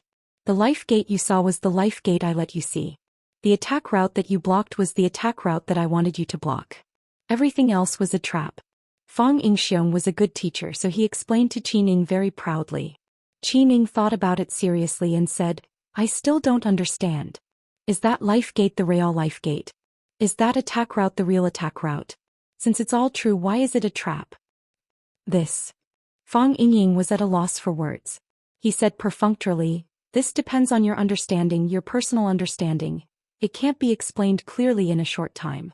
You can slowly experience it." Fang Yan snickered in his heart. Fang Ying had just touched the edge of seeing a mountain not as a mountain, and seeing a river not as water. So there were many things that he could not explain clearly himself. Just like what Qin Ying had asked, the door of life was the door of life and the route was the route. It was obviously locked and sealed, so why was it that he was deceived?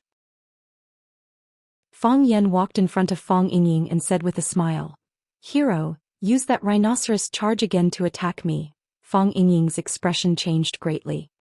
He said, "Junior martial uncle, don't joke around so early in the morning." "I'm not joking with you," Fang Yan said. "Qin Ying still doesn't understand, you still don't understand. If the two of us demonstrate it, the two of you will have a clearer and more intuitive feeling. Maybe at that time Qin Ying will understand and you will also understand more and more." Fang Ying shook his head and said, "The demonstration is fine, but can we change the person we're demonstrating to? For example, Qin Ying and I will perform again. I'll use rhinoceros charge to attack him and you'll give us a live commentary. Another example, you and Qin Ying will do a demonstration and I'll observe and try to improve myself. Qin Ying will be able to directly experience the wonders of breaking and resolving attacks during the demonstration with you." Qin Ying was shocked and quickly said, "I don't know rhinoceros charge, you do it." "Fang Ying, just the two of us," Fang Yan said in a strict tone. "Use the rhinoceros charge that knocked Qin Ying down to hit me. I'll receive this attack." "Junior martial uncle, are you really my martial uncle or not?" Fang Ying wanted to cry but had no tears and said, "I'm fatter than you, but I'm not as good looking as you. Why do you always see me as an eyesore?" Fang Yan was amused by Fang Ying's tearful words and said, "I don't see you as an eyesore, I just want to help you see things a bit more clearly. Come, or else I'll take the initiative to attack." Fang Ying quickly wiped the smile off his face and got into a stance for rhinoceros charge. Fang Yingxiong was usually a cheeky person, but when it came to battle he was very careful. Because his master Mo Qingdi had warned him not to get his head chopped off while laughing foolishly. If that happened, no one would praise his optimism, they would only lament his stupidity. Not to mention that his opponent was junior martial uncle Fang Yan, a powerful opponent who could easily chop off his head in the middle of a battle. Before the person arrived, the murderous intent came first. Fang Yan could feel Fang Ying's fierce offensive. This kid was growing faster and faster. Perhaps, Mo Qingdi's departure and disappearance had left a deep scar in the hearts of these two brothers. After all, it was Mo Qingdi who brought them out from the beggars, and it was also Mo Qingdi who taught them martial arts, giving them a different kind of life. They had always regarded Mo Qingdi as their master and father. Their own master and father had disappeared as children, how could they not be worried? Fang Yan waved at Fang Ying and said, "Come. Use all your strength." Roar! Fang Ying roared and then rushed towards Fang Yan's direction. Fang Yan lifted his right foot, and the tip of his foot drew a circle in the air on the grass. One hand was hidden behind his back and the other was flat on his abdomen. Clang, clang, clang. Fong Yingying was like an enraged rhinoceros, charging towards Fong Yan's body with great momentum and vigor. Moreover, when he bent his body and ran, his body also hid many changes. At any time he could change his attack according to the target's reaction. Fong Yan's flat right hand suddenly blasted out, and grabbed the rhinoceros's vital horn, the top of Fong Yingying's head. The circle-drawing foot moved forward and blocked all of his attack routes. This was the move Qin Ying used to block Fong Yingying. Fong Yan's arm pulled back and then suddenly shook forward. Bang! Fong Yingying was like a ball, sent flying by Fong Yan's palm. Bang bang! Fong Yingying's body rolled all the way until he hit the corner of the backyard of the small courtyard. Fong Yingying rubbed his aching head, crying and shouting, "I knew it would be like this. I knew it would be like this." Qin Ying ran over to help Fong Yingying up from the ground and helped him pat the dust and grass off his body. Fong Yan chuckled as he looked at Qin Ying and Fong Yingxiong, asking, "Do you understand now?" Qin Ying nodded, saying, "I think I understand a bit." Fong Yingying wiped his tears, saying, "I don't understand. I just knew that my body of over 100 pounds was going to fall apart." Fong Yan glanced at Fong Yingying, saying, "Wait until you can no longer feel the pain in your body, then you will truly understand."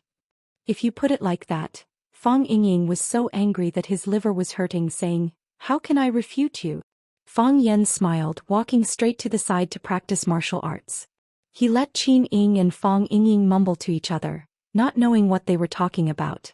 After Fong Yan finished practicing, he went back to his room to take a shower, changed into a set of dry clothes and sat on the balcony to read a book. Today was Saturday, so he didn't have to go to school or work. Fong Yan could use this entire day to do things he liked. The sound of a car engine came from the entrance of the courtyard. Lu Chaoga's secretary Meng Xiaoying had come with a black van. Seeing her instructing the bodyguards to move boxes from the van to the courtyard, Fong Yan stood up and couldn't help but ask, "Meng Xiaoying, what are you moving?" "Gifts," Meng Xiaoying said. "What gifts? Aren't you going home?" Meng Xiaoying stood in the grass in the courtyard, looking up to talk to Fong Yan on the balcony on the second floor. What's wrong?" Fong Yan instantly understood, looking at Meng Xiaoying and asking, "These are gifts you want me to bring back?"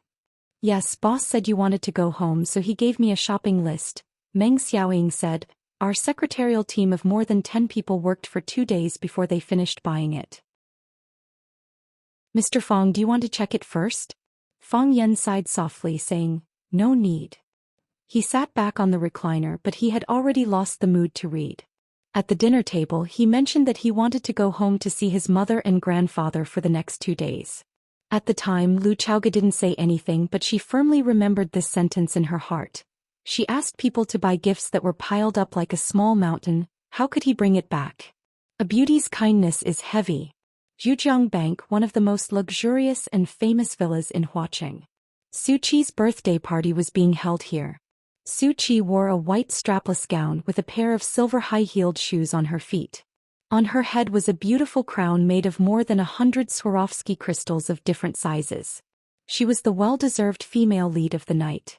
She was like a princess in the crowd, and everywhere she went, there would be enthusiastic cheers and heartfelt praises. "Su Qi, you look so beautiful tonight. Su Qi, you look like a princess. Su Qi, can we take a picture?"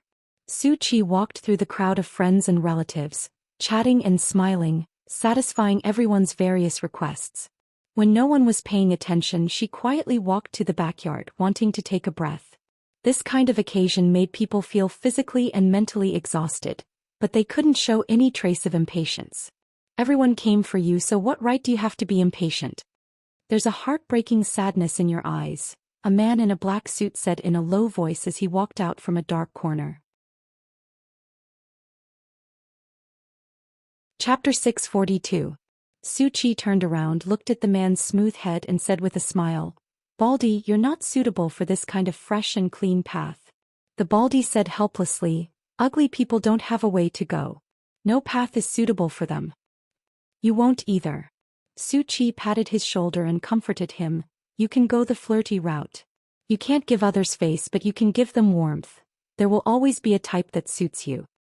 "What is the flirty route?" "They are usually meticulous and considerate, able to take care of the family and know how to cook. More importantly, they can understand and sympathize with other people's feelings," Su Qi explained. Baldy was so excited that he shouted, I am. I am. I have everything you said. I can cook, I take care of the family, I'm meticulous and considerate, and I can understand other people's feelings very well. When people reject me, I'm not angry at all and I'll politely say it's okay. If I were a woman, I wouldn't like a man like me. So I'm the legendary flirty guy. I heard that girls nowadays like flirty guys. I'm not done yet. Suchi interrupted Baldy and said, most of them are the slender and clean type. They dress comfortably and appropriately, and they won't appear too impetuous or exaggerated. They're like the sun and they can give people a warm feeling. Baldy held his glass, turned around and left. If I were to look like the sun, would I be afraid that there wouldn't be flowers and grass to nourish me? Hey, don't go, Suchi shouted. Baldy turned around with a sad face and said, Missy, it's already very sad to look like this. Please don't discourage me. I didn't want to discourage you, Suchi said with a smile. Then you still want me to be a flirty guy. Look at me, which girl will feel warm when they see me? At least they will feel safe, right? Who will find a safe man? Okay, let's change the topic. Suchi smiled with her eyes squinted and said, is Mr. Fong really not coming? Look, Mr. Fong is such an insecure man, but so many people like him. But those girls who like unsafe men are praising me for looking safe. What kind of mentality do you have to say such things? Suchi was speechless.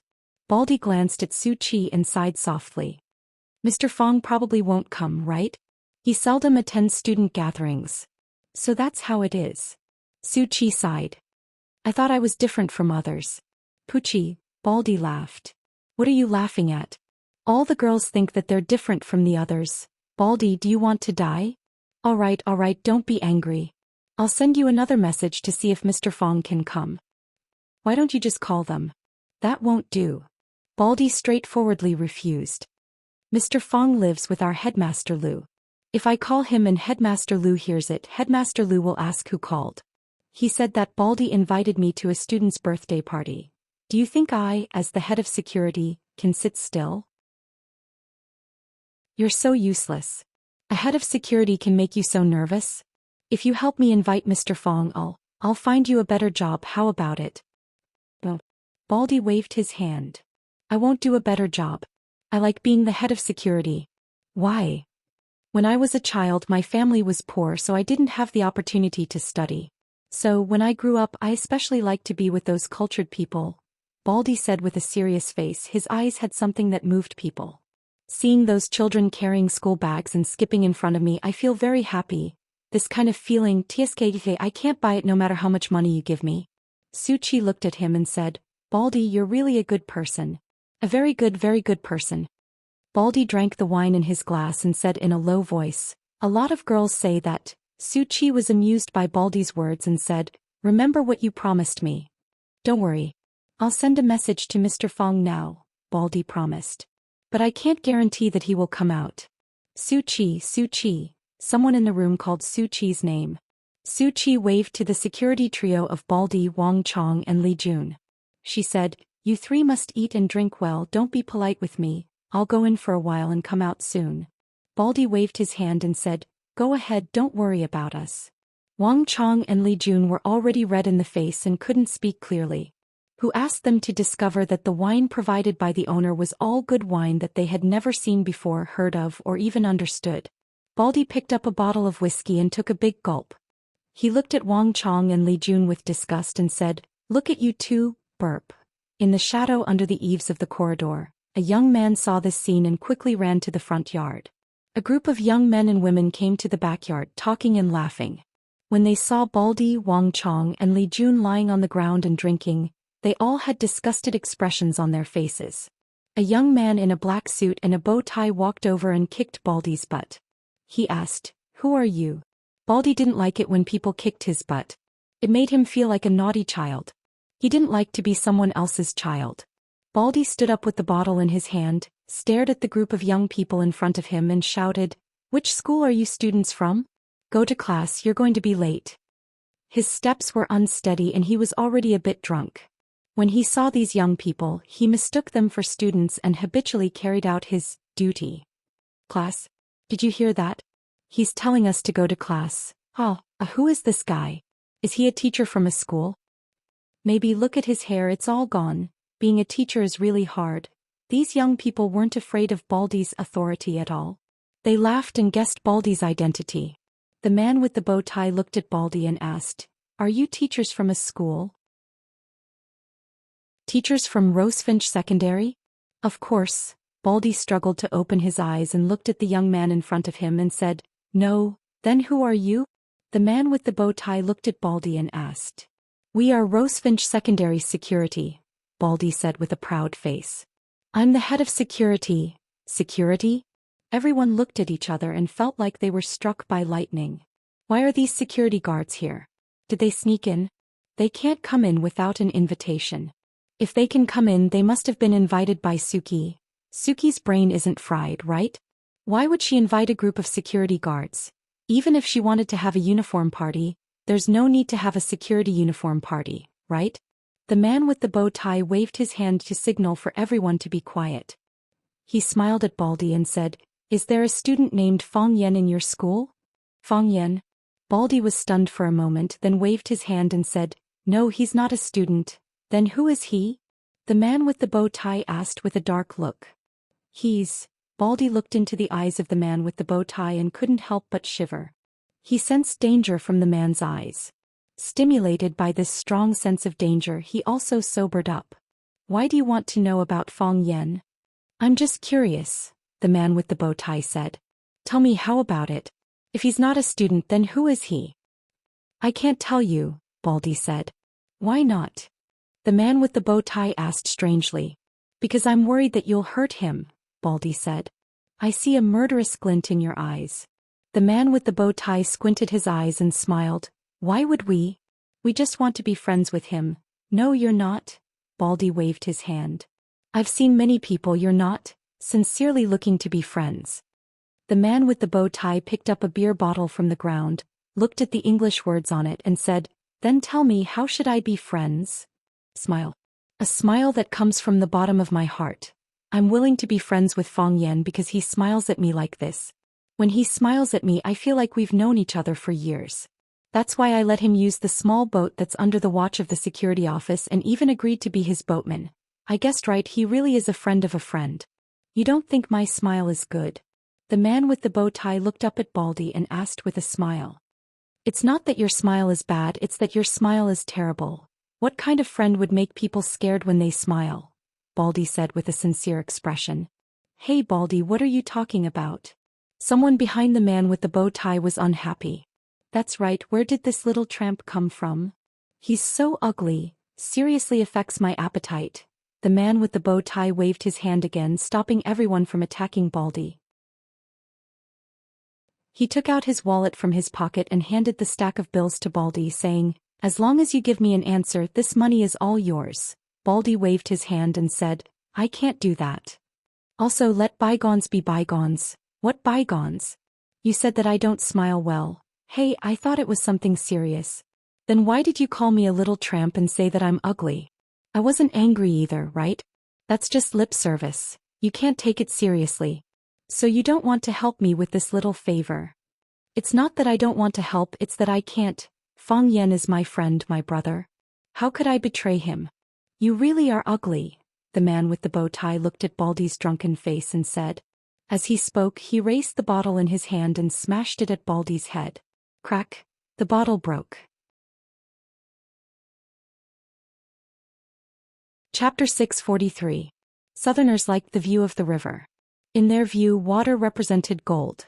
If they lived along the river, they would naturally make a fortune. The Pearl River side occupied the entrance of the Pearl River, and every inch of land was worth its weight in gold. Those who could live here were not simple people. I don't know if Baldy and the others came. If they found out that Suchi was holding a birthday party here, they would probably be scared to the point of wetting their pants. Thinking of Baldy and the others' surprised expression, Fong Yen couldn't help but grin. With such a group of funny friends around him, his life was full of lively and joyful elements. Fong Yen handed the invitation to the security booth.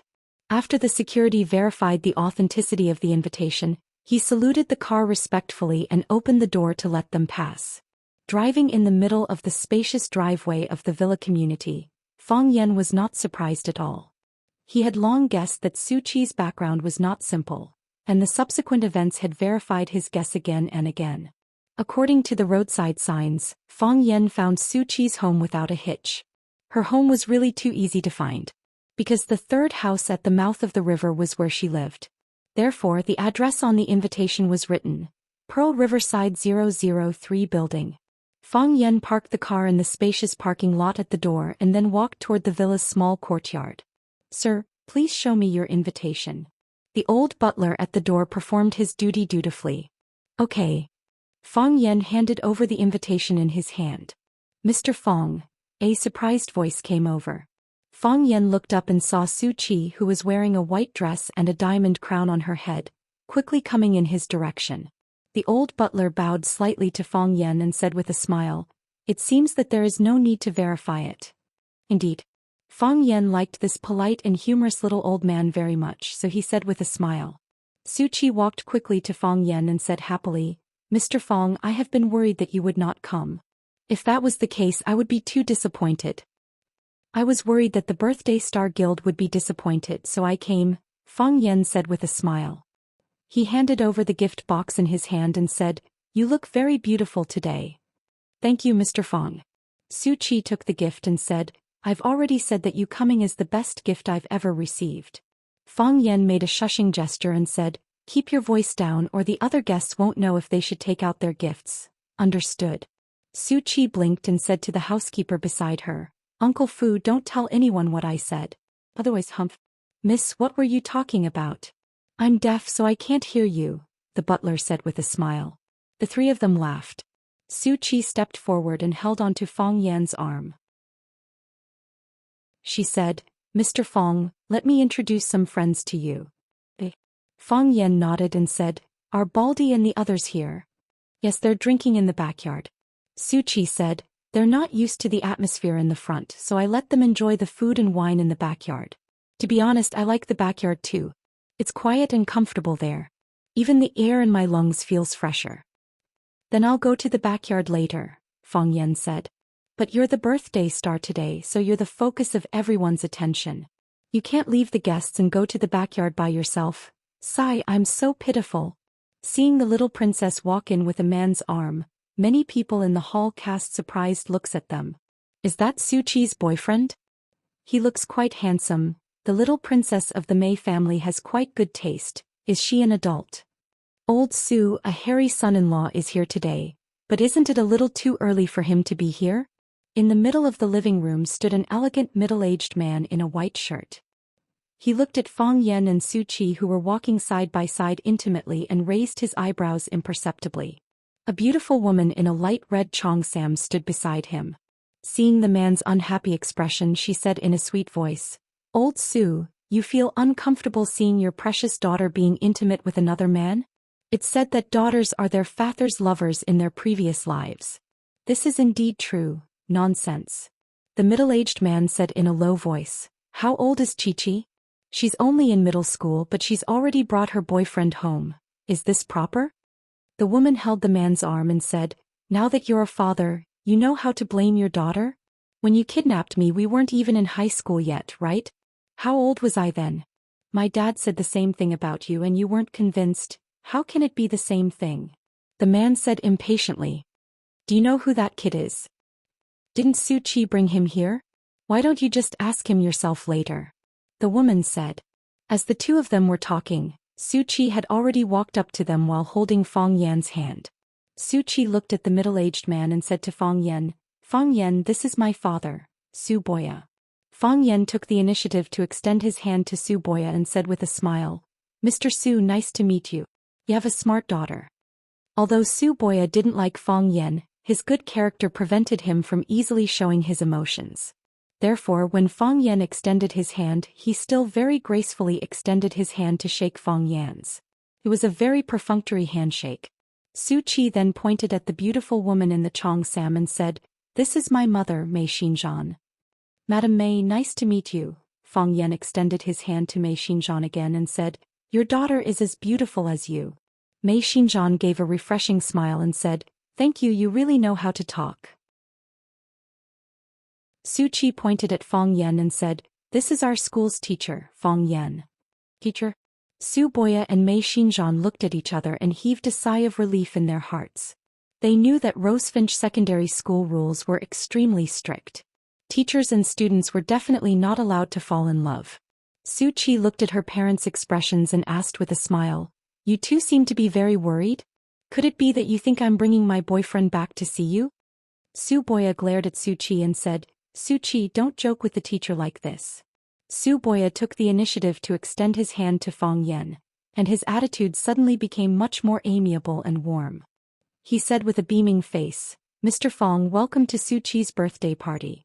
Fortunately, Su Qi is a sensible child and knows to invite the teacher. Otherwise, it would be a dereliction of our duty as parents.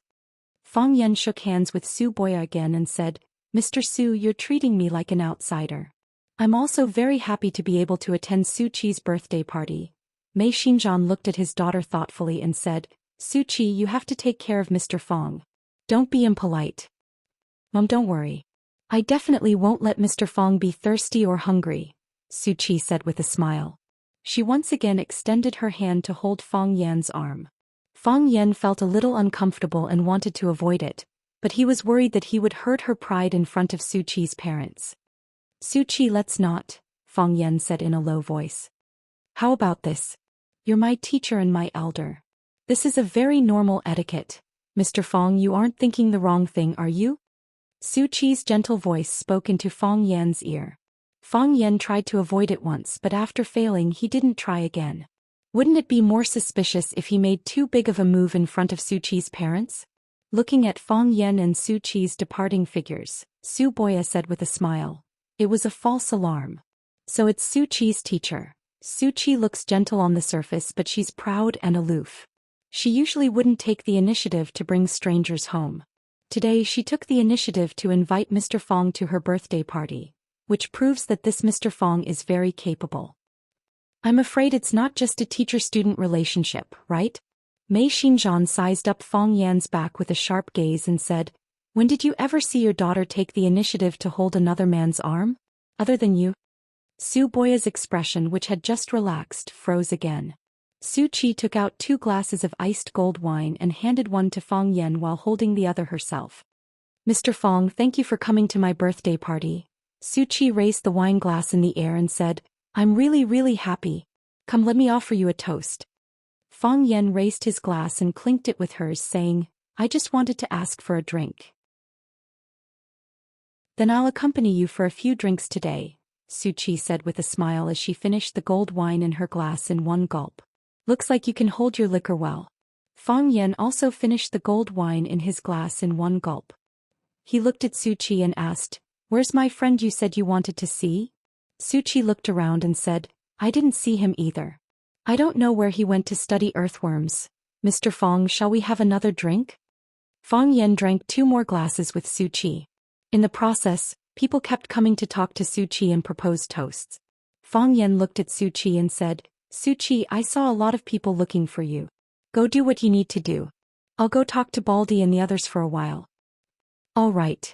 They're in the backyard. Mr. Fang, I'll go find you in a bit." Fang Yan had just walked to the backyard when he saw the bowtie man throw the wine bottle at Baldy. The wine bottle broke.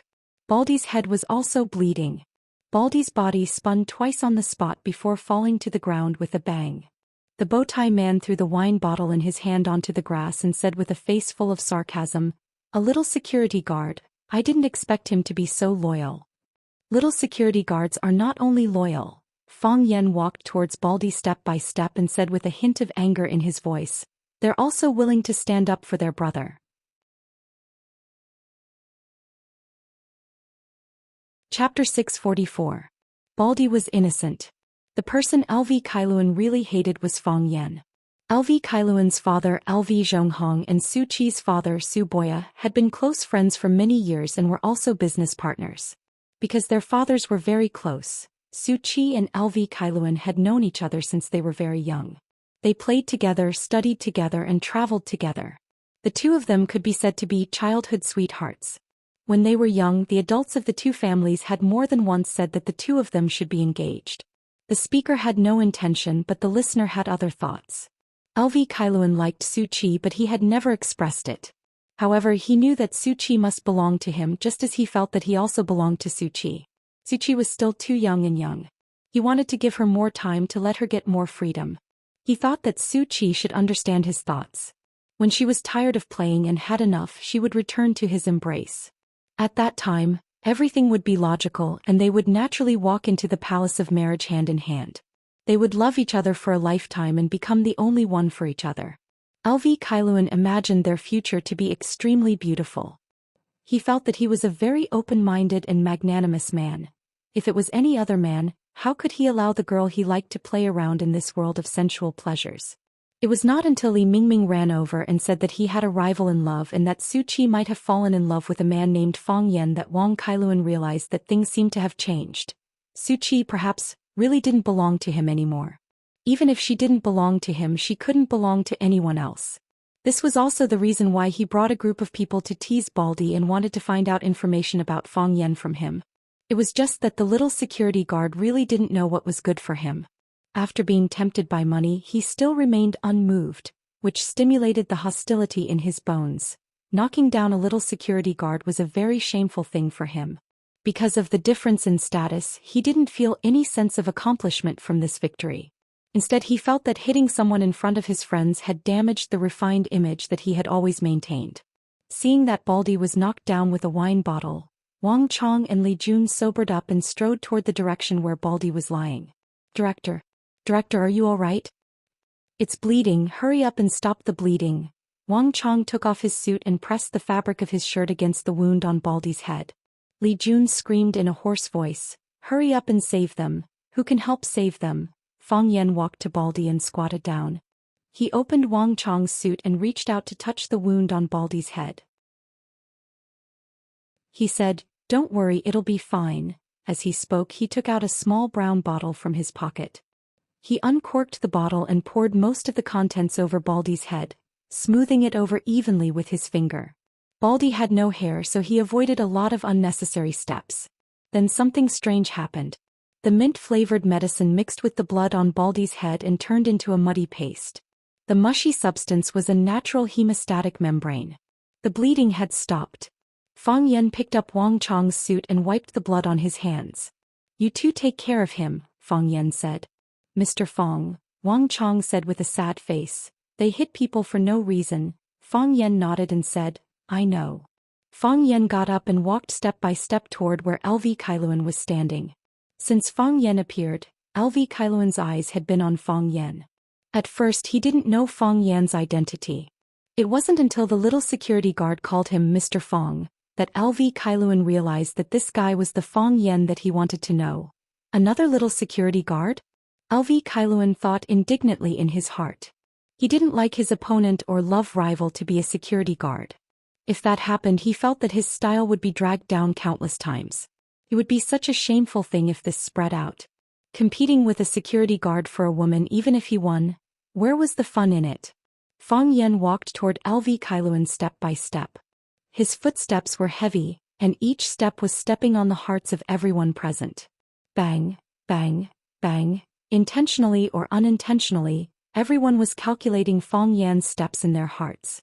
He didn't have the intention to stop, as if he wanted to confront LV Kailuan face to face. LV Kailuan's pupils contracted slightly. He felt the invisible pressure brought by Fang Yan. He felt that each step was like knocking on his heart.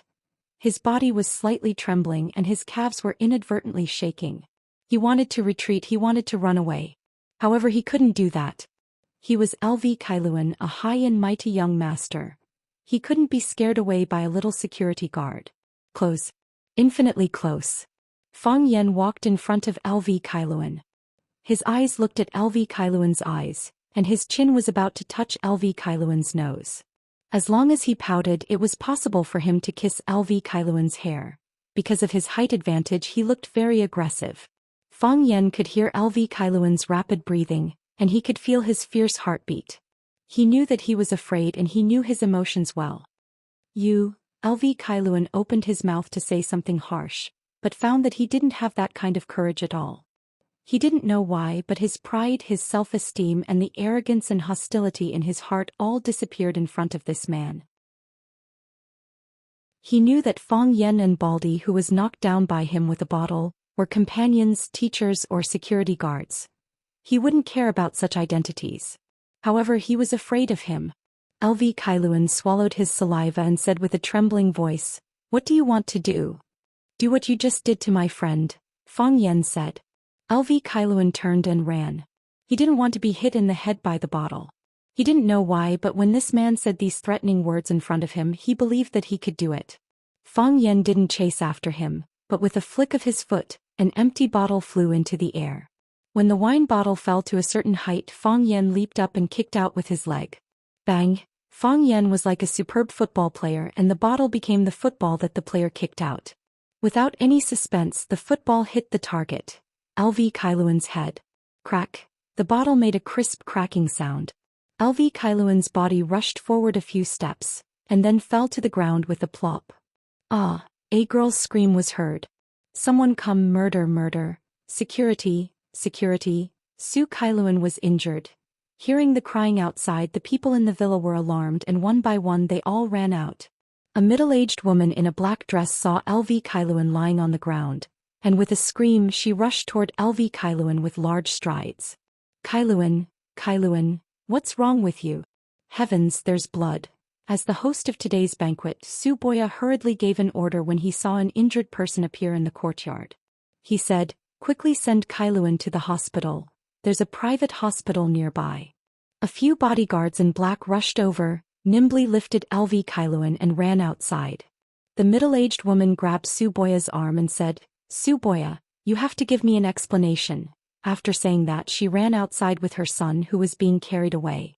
Without waiting for Su Boya to ask, someone explained the situation to him. "Uncle, he was the one who injured Brother Kailuan. He threw a bottle at Brother Kailuan's head." The slightly plump Lu Zhonghong stared at Fang Yen with an unfriendly gaze and said, "Boya, is this also your guest?" Su Boya knew that his old friend was on the verge of exploding and said, "Zhonghong, don't be angry. Let's first clarify the situation." "How exactly can we clarify the situation?" Lu Zhonghong said bluntly, "They've already said it very clearly. This wretched tramp injured Kailuan, and he used a bottle to smash Kailuan's head. Look at the bottle dregs on the ground, even the bottle was smashed by him. How ruthless must he be?" Su Boya was also very angry that something like this had happened. However, this was a teacher brought by his daughter, so he had to at least maintain the appropriate etiquette. Su Boya looked at Fang Yen and said, "Mr. Fang, what's going on? Did you really use a beer bottle to injure someone?" Fang Yen nodded and said, "Yes. That person just now. His name is Lu Kailuan? I was indeed the one who injured him." Mr. Fang, no matter how good Su Boya's temper was, he couldn't hold it in anymore. "How could you injure someone? You're a teacher. Do you understand the meaning of being a teacher?" "I understand," Fang Yen said. "But I also hope that you can understand the meaning of another phrase. Equality of all living things." Fang Yen pointed at the unconscious Baldy on the ground and said, "When you were rushing to send Lu Kailuan to the hospital, did you notice that there was another injured person lying here? Just like how you only saw Lu Kailuan being injured by a beer bottle, why didn't you see that there was another person injured by a beer bottle here? Was it just because the former was the son of a tycoon, and the latter was just a security guard? If you hadn't provoked him, how could he have been injured?" Lu Zhonghong was burning with anger. He pointed at Fang Yen and shouted, "What? You're beating people up with reason?" He turned to stare at Su Boya and said, "Old Su, don't blame me for not giving you face. I don't care what your relationship with this bastard is. If he doesn't give me an explanation today, he can forget about leaving this courtyard."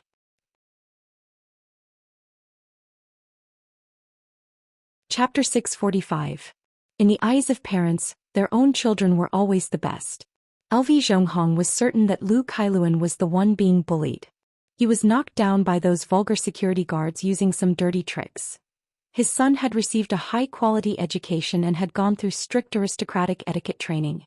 How high could the quality of a security guard be? Beating someone up without saying a word. Wasn't that something they would do? His own son being knocked out with a wine bottle was something unbearable to LV Zhonghong. Who wouldn't have a temper when they were rich and had a good background?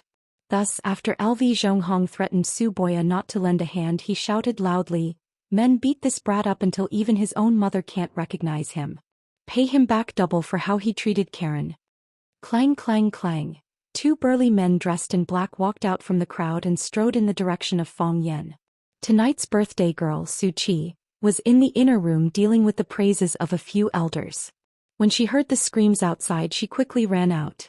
When she came out, she happened to see LV Zhonghong instructing the bodyguards to teach Fong Yan a lesson. Uncle LV, Uncle LV. Su Qi lifted her skirt and quickly ran in front of Fong Yan. She used her frail body to shield Fong Yan and looked at LV Zhonghong with a pleading expression, saying, Uncle LV, is there a misunderstanding? He's my teacher. How could you let someone hit him? LV Zhonghong's expression was slightly kinder when he faced Su Qi because he knew that her father was Su Boya, but her mother was Mei Xinzhan. His voice was still filled with anger as he said, Teacher? Just because a teacher is a teacher, he can casually hit someone? Even if a teacher hits someone in school, it's considered corporal punishment. I can sue him. If a teacher hits someone outside the school, he's a hooligan, a wretched scoundrel. He even dared to hit someone with a wine bottle.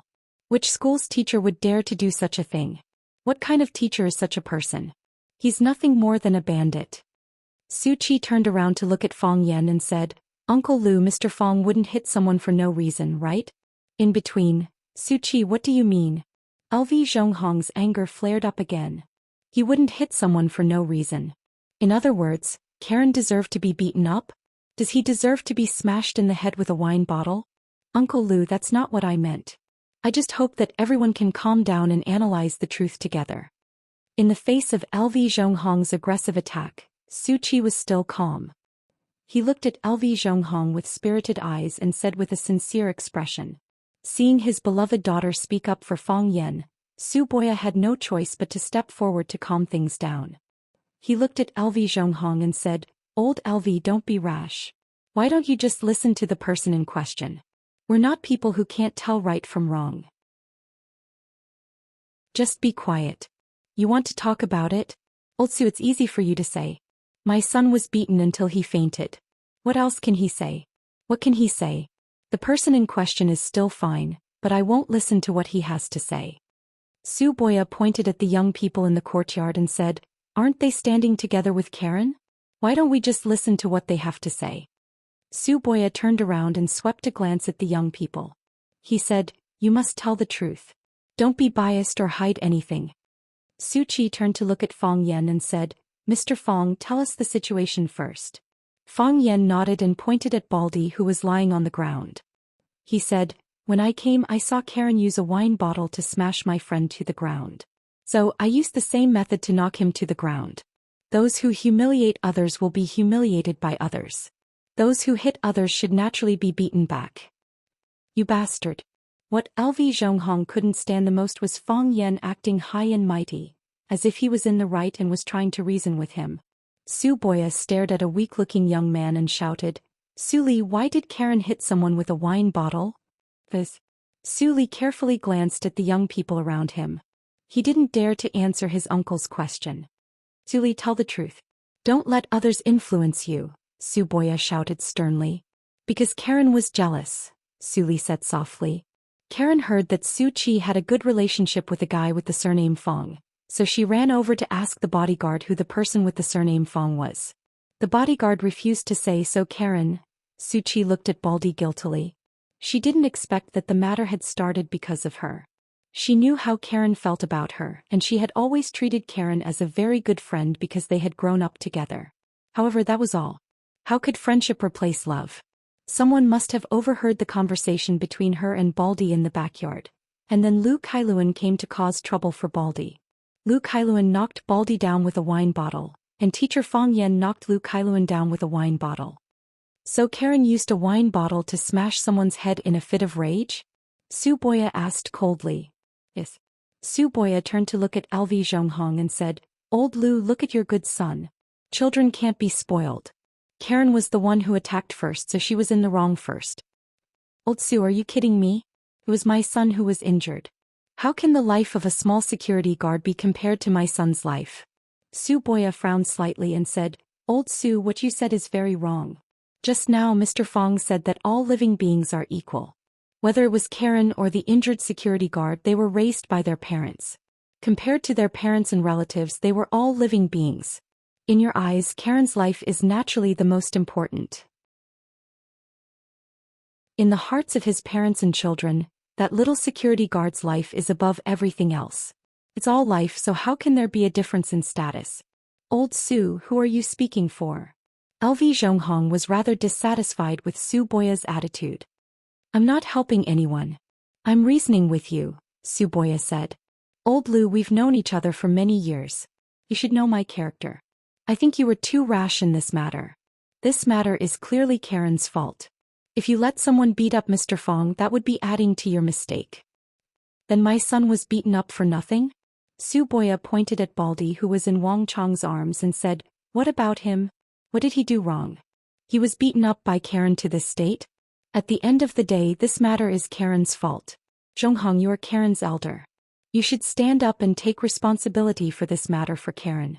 Don't let others laugh at us for not being broad-minded, and even more so, don't let others insult us for using our power to bully others. Fang Yan stared at Su Boya with a burning gaze. At this moment he had a whole new level of respect for this man. To be able to choose justice in the face of friendship and justice, how rare was such a person? What a joke. My son was beaten up. As his father, not only did I not get justice for him, but I also have to apologize to the person who beat him up? LV Zhonghong clearly found it hard to accept Su Boya's solution. He stared fiercely at Fang Yan and said, Why don't I let someone beat him up first before apologizing to him? LV Zhonghong, Su Boya is doing this for your own good. The enchanting and sexy Mei Xinzhan stood beside LV Zhonghong and said, You don't even know who he is? And you want to beat him up? If you can even touch a finger of his tonight, I, Mei Xinzhan, will write my name backwards. If you don't believe me, you can try. Hearing Mei Xinzhan's threat, LV Zhonghong was slightly shocked. You don't even know who he is? Isn't he Su Qi's teacher? Could it be that he has a hidden identity? If you can even touch a finger of his, I, Mei Xinzhan, will write my name backwards. In Mei Xinzhan's eyes, I'm no match for this young man. LV Zhonghong and Su Boya Mei Xinzhan had been husband and wife for many years. Although Mei Xinzhan's style of speaking was sharp and direct, she never lied. Even she could not help but give him such an obvious reminder. Did that mean that he was indeed no match for that young man? LV Zhonghong's expression was gloomy. After hesitating for a long time, he sighed deeply and said, I didn't expect Karen to do such a thing. LV Zhonghong did not teach my son well. LV Zhonghong walked in front of Baldy and said to Wang Chong, Quickly send him to the hospital for treatment. I'll bear all the expenses. I'll send my secretary with you to make some arrangements. When he wakes up, I'll visit him at the hospital and discuss the matter of compensation with him. What do you think of this? Wang Chong looked at Fang Yan. He could not make the decision for such a big matter. Fang Yan nodded. He looked at LV Zhonghong and said, Mr. LV, you're a role model for us. I'll agree on behalf of my friend. LV Zhonghong did not like Fang Yan, the culprit who injured his son. He had no interest in talking to him. After giving some instructions to the secretary beside him, the secretary Wang Chong and Li Jun carried Baldy outside to send him to the hospital for examination and treatment. After sending the patient away, LV Zhonghong turned and walked outside. Su Boya shouted, Old LV, Old LV. LV Zhonghong did not turn his head and said, Old Su, I'll come drink with you another day. Su Boya sighed softly. He glanced at his daughter Su Qi and said, Take good care of Mr. Fong. Good job, Dad. Su Qi gave her father a thumbs up.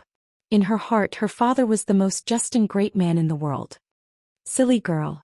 Su Boya shook his head with a bitter smile. He held his wife Mei Xinzhan's hand and prepared to return to the house. Boring. Truly boring. A lazy voice came over. Everyone looked over and saw a handsome and flawless man walking toward the crowd under the moonlight. Countless people exclaimed in surprise.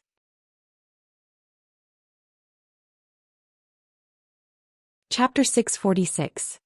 He had a beautiful appearance and a pure and innocent personality. He had a sweet smile and beautiful eyes. There was a word used to describe this kind of man. Gorgeous man. This was the most handsome man Fang Yan had ever seen except for himself. Even if he was a woman, he was definitely one in a million. This man was so beautiful that when he appeared bathed in the moonlight, both men and women were dazzled. The reaction of the young girls was even more direct. They could not help but scream out loud. It was as if they had welcomed their idol. Oh my God, it's Xianxia. It's really Xianxia. He's really handsome. I like him so much. I haven't seen him in a long time. I didn't expect him to appear at Qiqi's birthday party. Qiqi is so lucky. The most low-profile and high-profile of the 4 prodigies of Huaqing Xianxia. There were too many rumors about this man, so many that even if he did not appear in public all year round, news about him could continuously reach the ears of the public. For example, Xianxia went to learn how to paint. His painting Spring Walk was sold at Sotheby's London auction for tens of millions. Xianxia went to study how insects lay eggs. His thesis was praised by the world's entomologist Fabre. Xianxia went to study perfume. The perfume he created attracted the attention of countless socialites. To put it simply, this was a rich, talented and willful guy. Hearing these rumors, Fang Yan felt that Xianxia was like the protagonist of a web novel. He was omnipotent and capable of everything. There was a small group of people in this world who were so talented that they could overturn the entire world if they were not careful. Xianxia ignored the shouts of the girls and walked straight to Su Boya and Mei Xinzhan. He looked at Su Boya with a smile and said, "Brother-in-law, I've troubled you again today." Su Boya looked at Xianxia with a smile. It seemed that his brother-in-law liked this brother-in-law very much. He said, "Xianxia, why are you here? I didn't hear that you would come." He paused and asked, "What did you trouble me with this time?" Xianxia did not answer his question. He looked at Mei Xinzhan and said, "You can ask my sister. You're a learned man. Don't waste your time and pollute your ears with such filthy things." Mei Xinzhan looked at his brother Xianxia dotingly and said with a charming smile, "You love your brother-in-law. You don't want him to waste time and dirty his ears. Aren't you afraid that your sister will waste time and dirty her ears?" Xianxia's smile gave people a sense of elegance. She said, "Sister, you're a heroine of the business world. You're much better at killing enemies than my brother-in-law." "You sure know how to talk," Mei Xinzhan said with a smile. "I've invited him for you, but I don't know if he'll give face to a weirdo like you." Xianxia nodded and walked to Su Qi. She took out a jade pendant and hung it around Su Qi's neck. "Don't you like this? I'm giving it to you. Treat it well." The jade pendant was dark green in color and carved into the shape of a koi. Under the moonlight, the green carp was like a living creature, as if it could spit out air bubbles one after another when it opened its mouth. Su Qi's face was full of surprise. She carefully stroked the emerald koi on her chest and said, "I asked you for it before, but you didn't want to give it to me. Why are you giving it to me now? How old were you when you asked me for it?" "You were 8 or 9 years old. I didn't dare to give it to you. I don't care about its value, but I care about the meaning of its existence. I like it, so I want it to exist in good condition. Today is your birthday. I'm giving it to you. I hope you can understand that some things are broken. They can't be put back together. So, I hope you can cherish every choice you make like you cherish this koi. Happy birthday." Su Qi hugged Xianxia and said, "Thank you, uncle. I hope you'll look better." Xianxia smiled. He didn't feel embarrassed because of the little girl's praise. He said calmly, "I'll try my best not to let you down." But the girls screamed again. It was as if Xianxia hugged them too. Xianxia let go of Su Qi and said, "I want to talk to Mr. Fong." Su Qi nodded and smiled. "It took me a lot of effort to invite Mr. Fong to my birthday party. Don't make him angry." Xianxia caressed the crown on Su Qi's head and said, "I won't. I'm just afraid that he'll make me angry." Xianxia walked towards Fang Yan and extended his hand. He smiled and said, "Mr. Fong, I've heard so much about you. I hope you don't mind that I asked Su Qi to invite the guest on my behalf. After all, taking the initiative to look for him would only make him feel shameless. It would be best if he could have an artificial, chance encounter here. Please forgive me for being a little selfish." Well, everyone was in an uproar. They didn't expect Xianxia, one of the 4 prodigies of Huaqing, to take the initiative to greet a teacher. Moreover, from Xianxia's words, Fang Yan came because Xianxia asked Su Qi to invite him. Among the 4 prodigies, Xianxia was the most mysterious and the most arrogant. He didn't care about ordinary people. He didn't care about ordinary people either. Some people said that Xianxia's eyes were straight because he only paid attention to what he wanted. Other people or things meant nothing to him. However, such a person with straight eyes actually took the initiative to walk towards Fang Yan. What did this mean? Who the hell is this guy? Why does young Master Mei give him so much face? That's right. I've never seen Mei Yingxue take the initiative to shake hands with someone. Luckily LV Zhonghong didn't use force. Otherwise, humph. Fang Yan held Mei Yingxue's hand and said with a smile, Su Qi didn't tell me that young Master Mei is treating. Was that so? Mei Yingxue looked at Su Qi in surprise and said with a smile, Chi-Chi is an independent person. It's hard to change her mind once she decides on something. She always thinks that socializing is a very boring thing. She also thinks that disputes and social occasions are even more boring. There's not much meaning in who bullied who and who was bullied by who. It's just something to chew on when some bored people drink tea and drink wine. Because the painting in my hand was lacking the final stroke, I came a little late. I saw the end of the farce just now. Mr. Fang must feel that it's very boring, right? It's quite boring. Fang Yan nodded.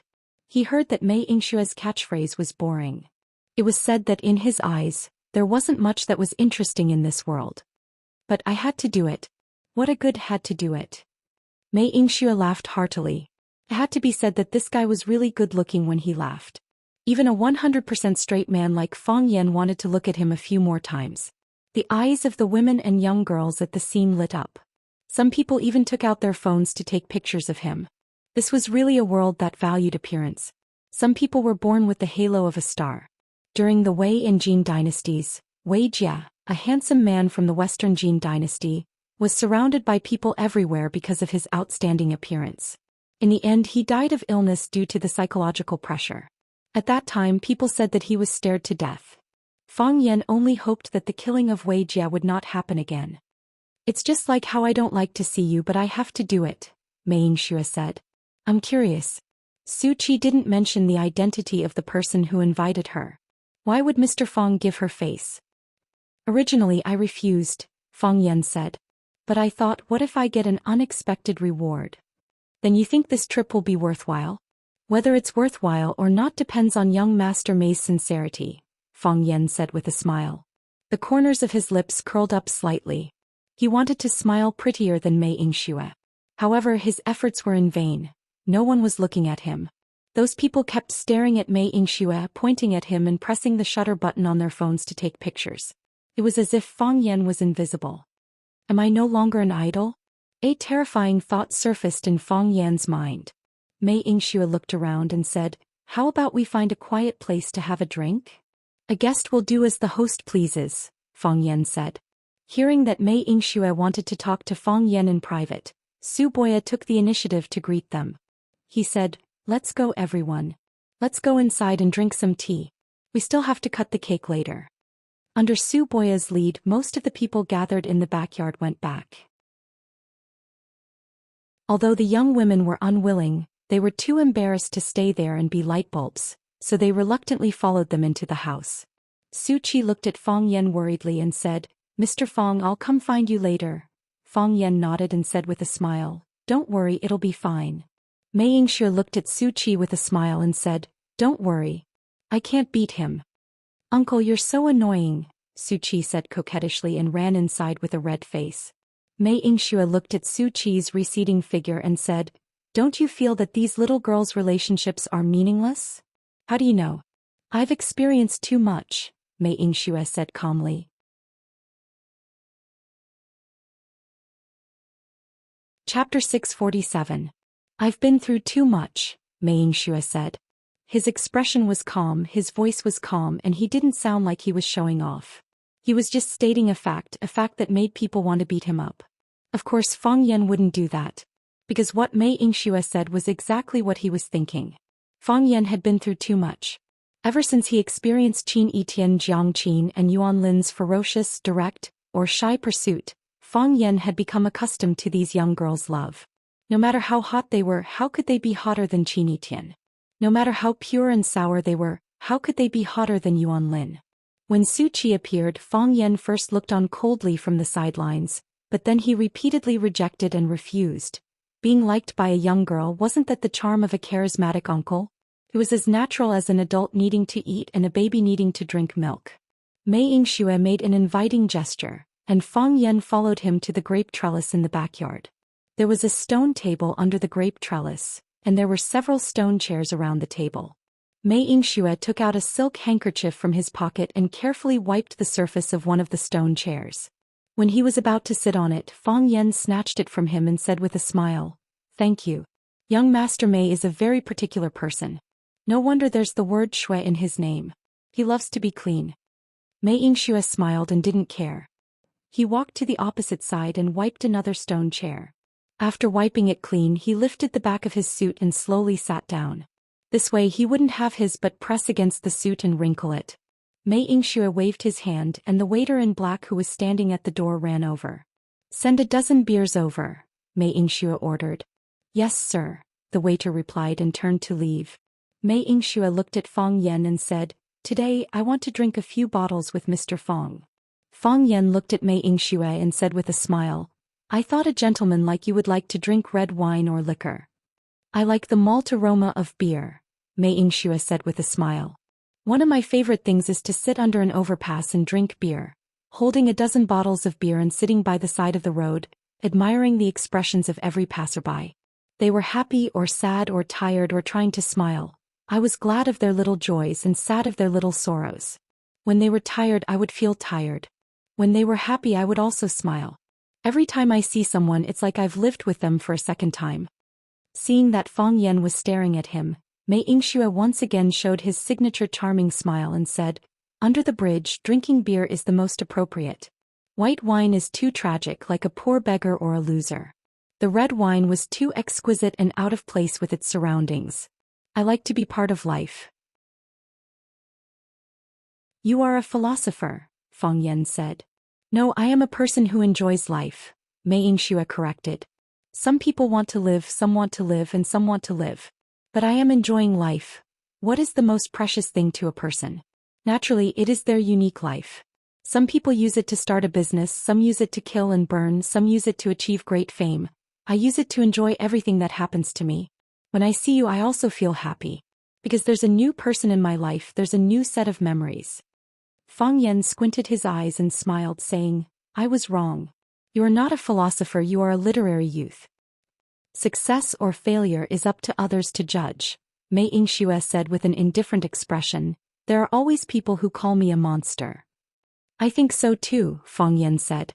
"There are also people who call me a bitch, but I have never explained anything to them." "That's not objective," Mei Yingxue said. "That's slander." The waiter brought the beer. Fang Yan and Mei Yingxue each grabbed a bottle and opened it. Mei Yingxue raised her glass and said, "A toast to the bitch." "A toast to the monster," Fang Yan said. The two beer bottles collided with each other, producing a clear and melodious sound. Mei Yingxue tilted her head back to drink. Fang Yan also tilted his head back to drink. Mei Yingxue drank elegantly while Fang Yan drank unrestrainedly. The two of them finished a can of beer in one go, then looked at each other and laughed. Mei Yingxue looked at Fang Yan and said, "There are too many idiots in this world. Don't you think it's boring?" "Idiots don't think they're idiots," Fang Yan said. "We don't think we're idiots either. Are we also idiots? I don't know if we're idiots or not, but I will never agree to anyone who wants to take advantage of me. That's why I said you're not an idiot."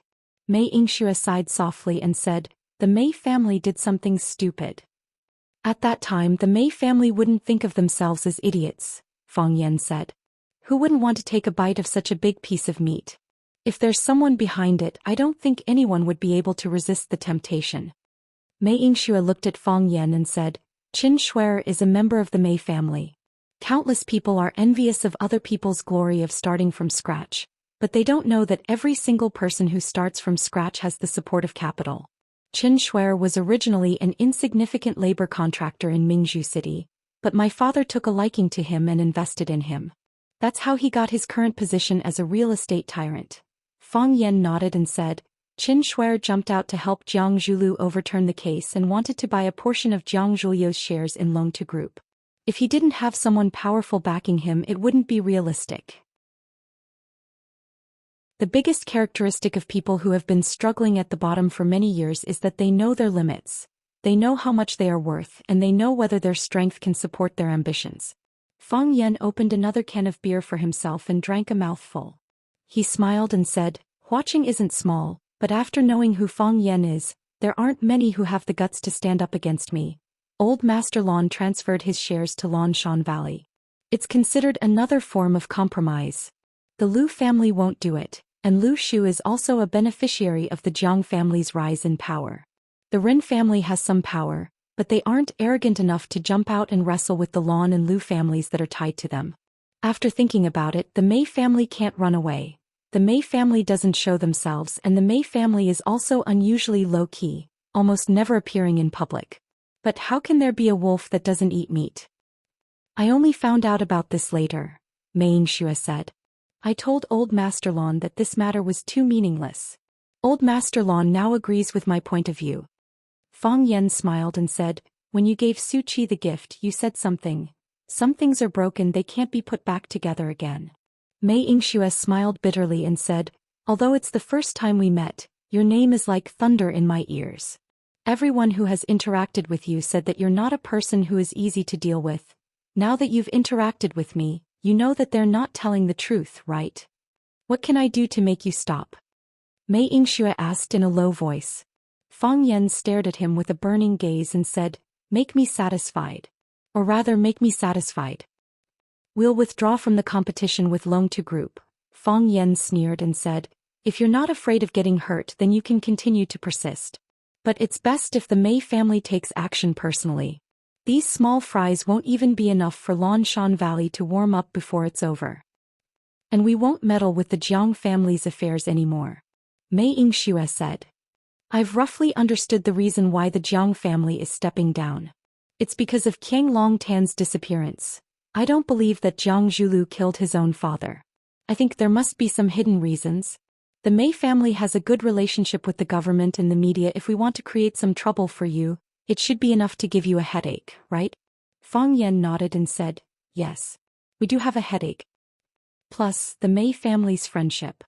Mei Yingxue's charming eyes stared at Fang Yan without blinking and said, "Is it enough for you to let the Qin father and son go?" Fang Yan looked at Mei Yingxue and asked, "Do you have any friends?" "What?" Mei Yingxue was stunned. "I mean, do you have any good friends who can go through thick and thin with you?" Fang Yan asked again. Mei Yingxue thought for a moment and said, "No. I do," Fang Yan said. "And I have quite a few. Aren't I luckier than others?" "Luckier than others," Mei Yingxue said enviously. "Countless times luckier." "I believe in friendship," Fang Yan said. "But I don't believe in friendship that has been promised, because friendship cannot be promised." "So you're going to refuse?" Mei Yingxue asked with a smile. She played with the beer can in her hand. "No, if I refused, after I guessed that it was your treat, I wouldn't have come," Fang Yan said. Mei Yingxue's body leaned back, and after thinking for a while she sighed softly and said, "To be honest, I really don't want you to name your price, because I know that you will definitely cut a vital part. But I also know that I have no choice but to let you name your price. For Grandpa to send me out to do this kind of thing is really boring." "So are you ready?" Fang Yan asked. "Tell me your price," Mei Yingxue said. "I hope it's within the range that we can accept. Otherwise, the Mei family won't hesitate to go to war with you. This is what my grandpa said. I'm just passing on his words." Fang Yan nodded and said, "Grandpa Mei has always been a respected elder. Since he said this, I have to give him face. My price isn't too high. How about half of Tiandu Real Estate's shares?"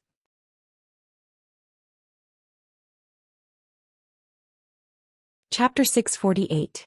That's impossible. Mei Yingxue almost jumped up when she heard Fang Yan's unreasonable demands. Half of Tiandu Group's shares? How could he make such a harsh demand?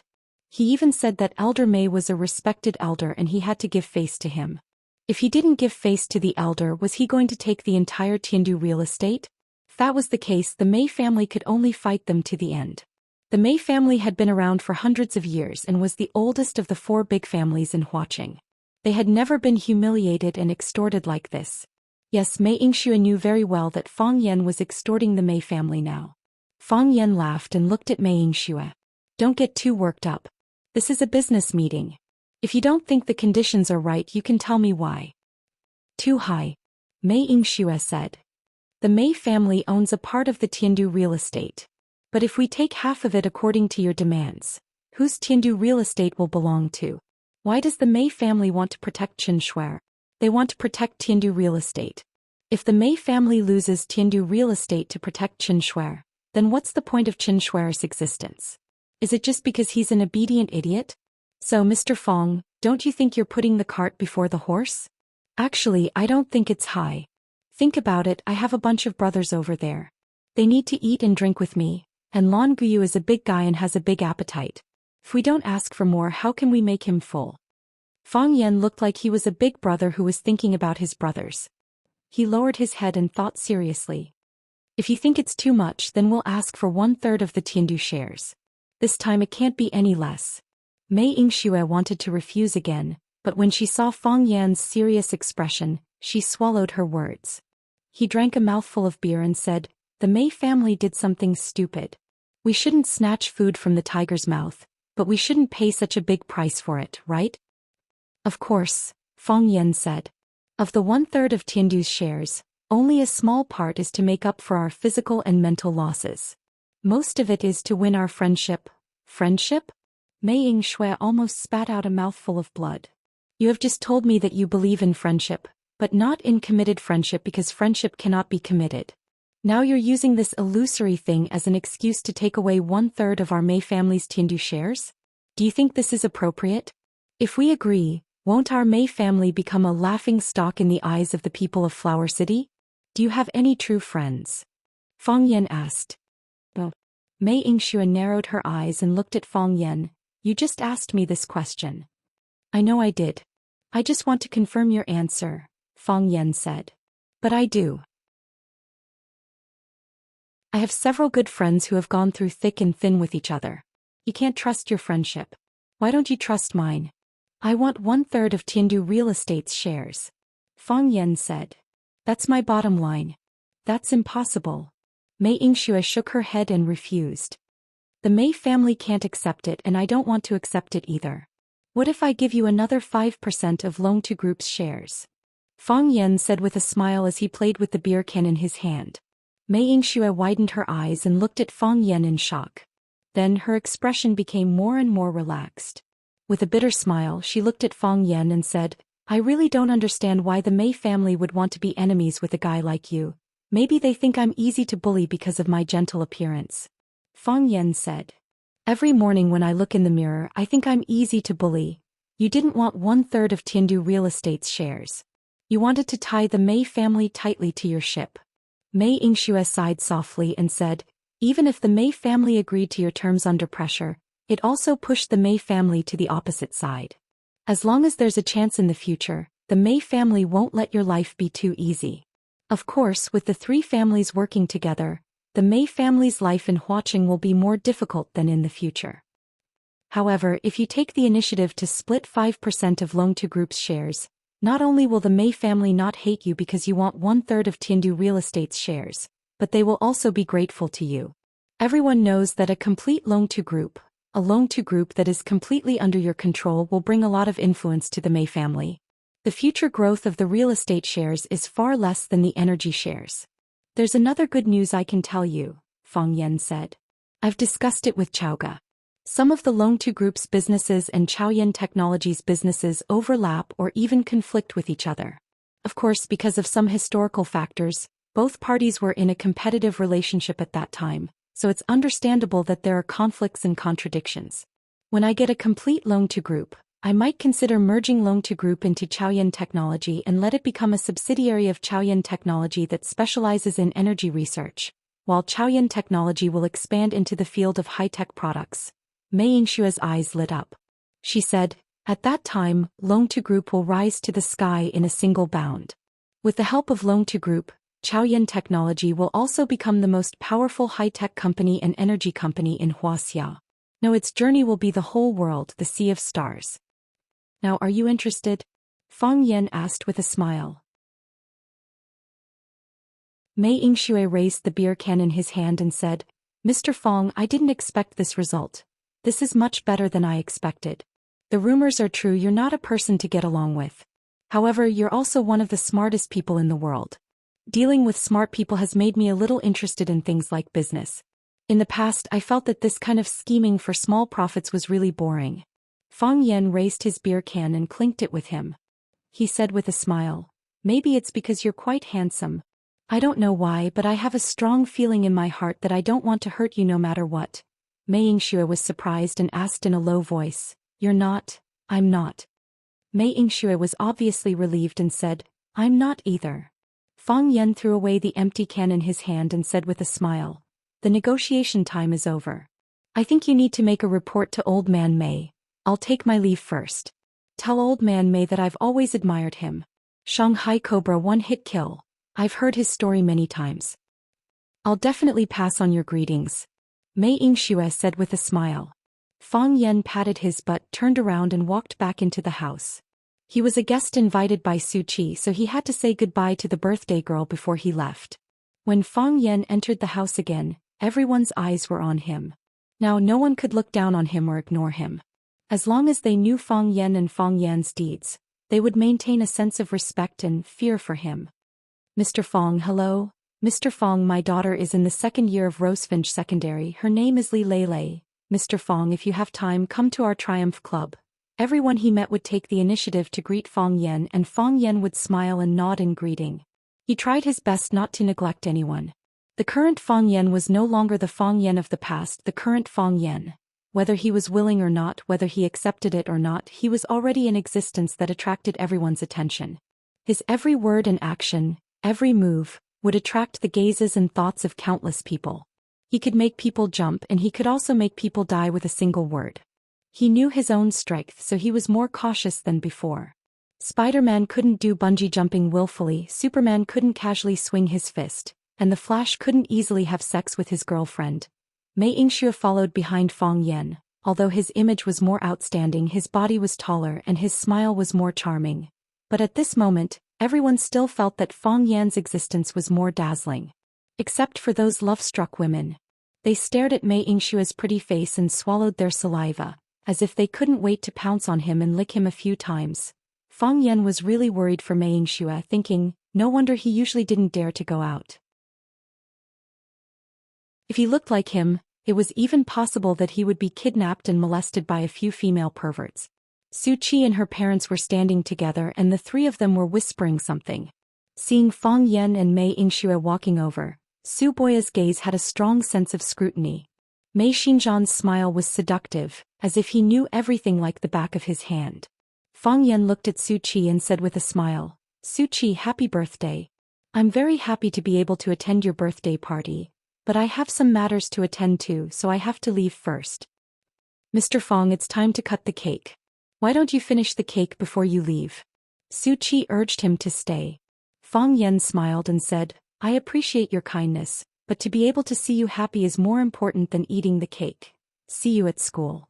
"All right. I'll see you off," Su Qi said sadly. Fang Yan looked at Su Boya and said, "Mr. Su, thank you for your warm hospitality." "Mr. Fang," Su Boya hesitated for a moment then said, "I don't know if it's right to address you like this, but I really admire the profession of teaching, and I also hope that you can become a good teacher." "I'll try my best to do that," Fang Yan said with a smile. Mei Xinzhan took the initiative to extend her soft and smooth little hand to Fang Yan.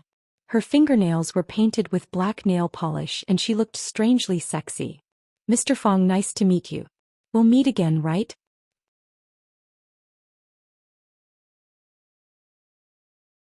Chapter 649. We'll see each other again, won't we? Mei Xinzhan's words had a hint of friendliness in them, but Fang Yan didn't find it strange at all. Although it was their first contact and the two of them didn't communicate verbally, Fang Yan could already tell from her gestures that she was an extremely intelligent and opinionated woman. Su Boya was upright and unyielding. He looked more like an academic researcher like Fang Yan's grandfather Lu Gong. Fang Yan liked this kind of person, but he didn't think that they could become qualified businessmen. It was also because of such an enchanting and wise woman that Su Boya's career was able to flourish so much. Fang Yan reached out and shook Mei Xinzhan's soft and smooth hand. He smiled and said, "Yes, we will definitely meet again." Fang Yan waved goodbye to everyone. Su Qi glanced at her mother and said, "Mom, I'm going to send Mr. Fang off." After saying that, she didn't wait for Mei Xinjian's agreement and ran out with Fang Yan. "Sai, you haven't cut the cake," Su Boya shouted from behind. Mei Xinjian hugged her husband's arm and comforted him. "It's okay, there's no rush. We can wait for her to come back. This child," Su Boya said dotingly and helplessly. Mei Xinjian looked at the smiling Mei Yingxue and asked, "It's settled." "It's settled." Mei Yingxue reached out for a glass of golden wine and carefully tasted it. "Everyone says that he's a difficult person to get along with, but now it seems." Mei Xinjian carefully observed her brother's facial expression and said, "You two fell in love at first sight." The corners of Mei Yingxue's mouth curled up slightly. When she smiled, there was a charming arc. She said, "That's the right word. We fell in love at first sight. He needed my position and I needed his friendship. We hit it off and had a pleasant conversation." Mei Xinjian's expression became solemn as he said, "Originally, father wanted me to negotiate with him, but grandfather handed this matter to you. He thought that you and he would have a common language. You have never interacted with him before, so how would grandfather know that you two would have a common language? Although I felt it was strange, since it was my grandfather's suggestion, I naturally had to respect his decision." The Mei family could take a step back, but they also had to maintain their dignity and interests. "So we have to discuss this matter properly and pay the smallest price to obtain his forgiveness." Mei Yingxue nodded. She looked at her shrewd sister and said, "What price do you think I have to pay to get his forgiveness?" Mei Xinjian reached out and pinched her brother's snow-white cheeks. She said, "My dear brother, don't test me with such an idiotic question. The fact that he came to Chi-Chi's birthday party shows that he is willing to reconcile with the Mei family. As long as the Mei family is willing to give up on their plans for the Long-Tu group and is willing to compensate them for other things, I think he will not be willing to fight with a low-profile, mysterious, and extremely powerful family like the Mei family. They have just swallowed up the Jiang family and are now at the heart of the struggle. Countless people are watching and guarding against them. If they dare to start a war with the Mei family again, what will the others think? What will the neutral people think? They are the biggest shark in the sea, so they will eat all of their own? If that is the case, he will force those who are frightened and have no way to protect their property to our side. Fang Yan is a smart person. I think he will not put himself in such a difficult situation. He wants half of Tiandu Real Estate's shares," Mei Yingxue said. "How is that possible?" Mei Xinjian was shocked. "Is he out of his mind?" After a pause, Mei Xinjian squinted her eyes and smiled. She said, "He doesn't need the shares of Tiandu Real Estate because Chaoyan Technology, which owns Rubik's Cube, has too many projects to invest in." Moreover, when Lu Chaoga was interviewed by the media, she clearly said that she will not consider entering the real estate field for the time being. Now Fang Yan is taking the initiative to ask us for the shares of Tiandu Real Estate. The economic gains and losses are negligible, but the symbolic meaning is greater. They want to rope in the Mei family and let the Mei family stand on the same side as them? Mei Yingxue looked at her sister Mei Xinjian with admiration and said with a smile, "No wonder father often said that you can raise the flag of the Mei family by yourself." As you guessed, Fang Yan did come with goodwill. He asked for 1/3 of the shares of Tiandu Real Estate, but he is willing to exchange 5% of the shares of the restructured Long-Tu group. We all know that the real estate field will decline, but the future of the energy industry is bright. Rather than saying that he is here to denounce us, it is better to say that he is here to give us a ticket to play in the energy industry. So are you ready to agree? Mei Xinjian looked at her brother, who was too good-looking to be a child, and asked. "Can I refuse?" Mei Yingxue said with a bitter smile, "Even grandpa can't bear to refuse, right?" "Yes." Mei Xinjian nodded. "Such a good thing is like a pie falling from the sky. What do you think of Fang Yan?" "He is not a good person," Mei Yingxue said. "But he is a character. It seems that you have a high opinion of him." "There is no other way," Mei Yingxue said. "Who asked us to be partners with him in the future?" Mei Xinjian sighed softly and said, "Back then the 4 major clans of Huaqing were very famous. Yu Jiang, Zhulu, Lan Shanggu, and Lu Shu were known as the 4 prodigies of Huaqing. At that time there was no sign of this Fang Yan. In just a few years he has become the master of Huaqing. No one in the younger generation can go against him. Even Lu Shu and Lan Shanggu follow his lead. The Lu clan is on the same side as us old clans and we share benefits. The old man of the Lan clan made a wrong move. Fortunately, Lan Shanggu had foresight and helped the Lan clan in times of crisis. Now even the Mei clan has been pulled onto their ship by him. In the future, who in Huaqing would dare to go against him? If we can't go against him, then we should avoid him. Mei Yingxue smiled and said, after this is over, I will go back to study my aunt's moving house. Everything has nothing to do with me. Yingxue, Grandpa has high hopes for you. When will you be interested in studying the ways of making money for the clan? Mei Yingxue seriously thought about it and said, wait until the day I am interested. Don't force Yingxue. Su Boya persuaded from the side. Being able to do what you like is the happiest thing in your life. Fang Yan walked in front. Su Qi held up her dress and followed behind. Fang Yan's steps were bigger, so Su Qi could only take small steps. Cluck, cluck, cluck. In this quiet and cold villa district, the sound of high heels hitting the limestone floor was crisp and pleasant. Hearing Su Qi's hurried footsteps, Fang Yan stopped and turned around. He said, Su Qi, no need to send me off. Go back. Mr. Fang, I am really sorry about today. Su Qi said with a face full of self-blame, I invited you to my birthday party, but I didn't expect something like this to happen. Fang Yan squinted his eyes and smiled. He said, Su Qi, what does this have to do with you? But Lu Kailuan. Fang Yan smiled. He said, in my eyes he is just an immature brat. Some young people are jealous of the girl they like and even fight with others. Many people did this when they were young. I have done it too. So let bygones be bygones. I won't take it to heart. Mr. Fang. Su Qi wanted to say something but stopped. Fang Yan waved his hand and said, go back. Today is your birthday. You must be happy. I will. Su Qi nodded seriously. Fang Yan opened the car door and got in. He started the car and left the villa district. Su Qi stood in the same place for a long time. She sighed deeply in her heart. This man was too far away from her. When Fang Yan arrived at Zhujiang Hospital near the villa, Lu Zhonghong, his wife, and a group of relatives were waiting at the door of the ward. Seeing Fang Yan walking towards the corridor, Lu Zhonghong's expression was a little awkward, but more than that, he was afraid. After he left, someone had already sent him a message to tell him what happened. Most importantly, he had already found out who Fang Yan was through his own channels. Even the Jiang family, one of the four prodigies of Huaqing, was a monster that a small family like him could offend. Fang Yan walked closer step by step. It was already too late to turn around. If he pretended not to see, it would show that he didn't understand etiquette and might offend Fang Yan even more. Lu Zhonghong hesitated. When Fang Yan was about to pass in front of them, he quickly walked over and bowed 90 degrees to Fang Yan. He said respectfully, Mr. Fang, you are the most serious and responsible teacher I have ever seen. Not only do you guide and regulate students' inappropriate behavior in school, but you also fulfill the responsibility of an outstanding teacher outside of school. You manage and teach bad students. I think if all the teachers in the world were as responsible as you are, what do we parents have to worry about? Fang Yan glanced at Lu Zhonghong and said, I'm not a teacher now. I'm a school security guard. Even the school security guard is so outstanding. Rosefinch Secondary is indeed the most powerful school in Huaqing. When Karen recovers, I will transfer him to Rosefinch. When that time comes, Mr. Fang, help me educate him well.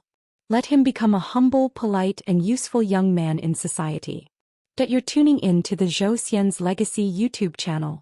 Don't forget to subscribe and join us on this journey to catch the most captivating stories.